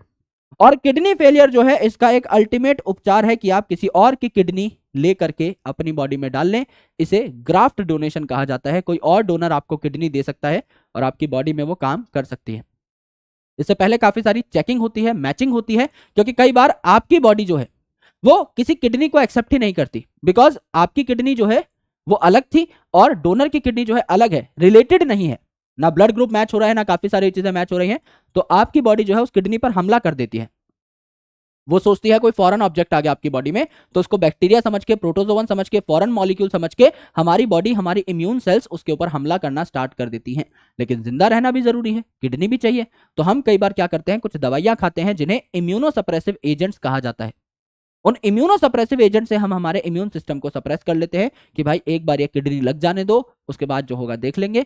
तो इम्यूनोसप्रेसिव एजेंट जब आप लेते हो तो किडनी पे हमला नहीं किया जा सकता, इम्यून सिस्टम आपका सप्रेस हो चुका है, ब्लॉक हो चुका है, तो आप किडनी ले सकते हो और जी सकते हो। लेकिन हाँ, अब आपने अपने इम्यून सिस्टम को सप्रेस कर दिया तो आपको टुच्ची पुच्ची बीमारियां होती रहेंगी, बार बार आप बीमार पड़ते रहेंगे और अल्टीमेटली आपकी इम्यूनिटी अब एकदम डाउन हो चुकी है। So you need to be in a environment जो कि बहुत ज्यादा सेफ हो।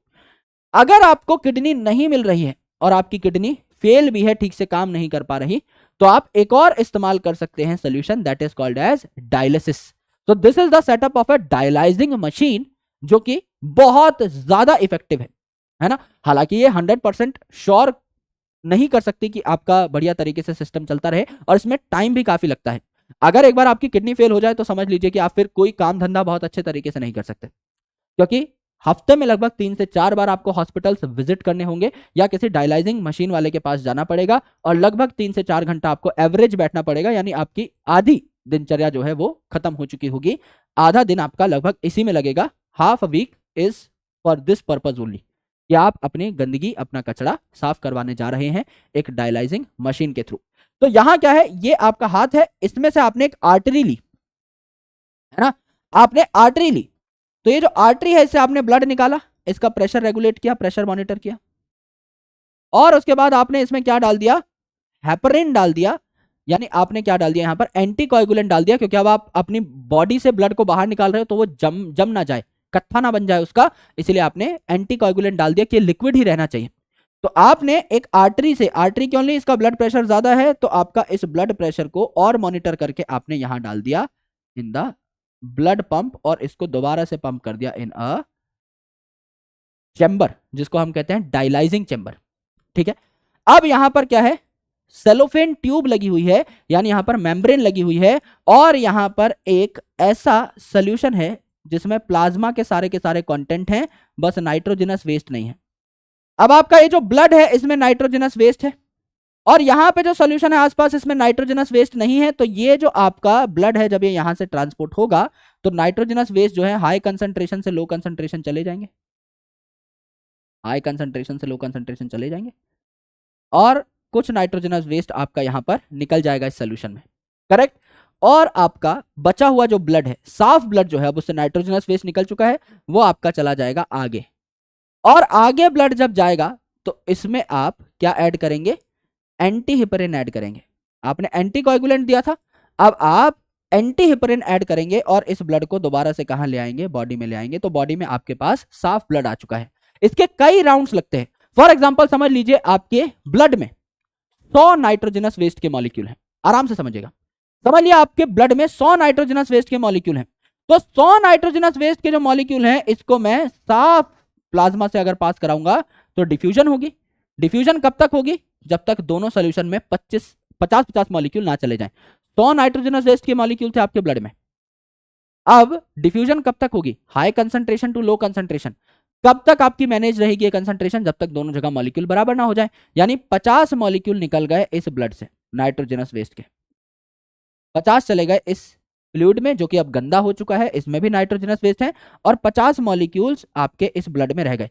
फिर इस ब्लड को मैं दोबारा सर्कुलेट करता हूं, तो 50 मॉलिक्यूल है मेरे पास नाइट्रोजनस वेस्ट के, और इस फ्लूइड को मैंने दोबारा बदल दिया है डायलाइजिंग फ्लूइड को, तो अब 50 मॉलिक्यूल है आपके किसमें, इस गंदे ब्लड में, और आसपास का जो ये फ्लूइड है इसमें कोई नाइट्रोजनस वेस्ट का मॉलिक्यूल नहीं है, तो फिर आपके 25 बचेंगे इस ब्लड के अंदर, 25 यहां चले गए, ये फ्लूइड थोड़ा गंदा हो गया, इसको फिर बदल दिया, फिर ब्लड दोबारा से आया, फिर 25 मॉलिक्यूल थे यहां पर नाइट्रोजनस वेस्ट के, फिर क्या हो जाएंगे, 12 बचेंगे, फिर ये घुमा करके लाए, फिर कितने बचेंगे, 12 थे, 6-6 हो जाएंगे अंदर और बाहर, फिर घुमा के लाए आपके 3-3 हो जाएंगे, फिर घुमा कर लाए 2-2 हो जाएंगे, फिर घुमा कर लाए 1-1 हो जाएंगे, और एक मॉलिक्यूल अगर नाइट्रोजनस वेस्ट का है तो नॉर्मल ही है, राइट, उसको आप क्या कर देंगे, ये ब्लड जब आपका साफ हो चुका है, एक ही नाइट्रोजनस वेस्ट का मॉलिक्यूल आपका बचा है, तो इसको आप क्या कर सकते हैं, अपने ब्लड में दोबारा से भेज सकते हैं, मस्त तरीके से अपनी बॉडी में वेन के थ्रू भेज सकते हैं। This is called as the dialysing machine. थोड़ा कॉम्प्लेक्स मैकेनिज्म है इसका, पर हमने आसान तरीके से समझा है। एनसीईआरटी के लेवल को हम लोगों ने पूरा यहाँ पर बेहतरीन तरीके से एनालाइज किया है। आई होप आप सभी लोगों को ये चैप्टर समझ में आ गया होगा। This is a complete diagrammatical and conceptual chapter, तो प्लीज मेक श्योर जब भी आप इस चैप्टर को पढ़े तो एक बार अपने हाथों से काउंटर करंट मैकेनिज्म को और आपका फंक्शन ऑफ ट्यूब्यूल्स वाले पार्ट को आप बनाकर देखें। बाकी सारे पार्ट इजी हैं, पर एक बार ये फंक्शन ऑफ ट्यूब्यूल्स ये आपको बनाना है। एनसीईआरटी में थोड़ी बहुत गलतियां हैं जो मैंने यहाँ पर करेक्ट कर दी हैं।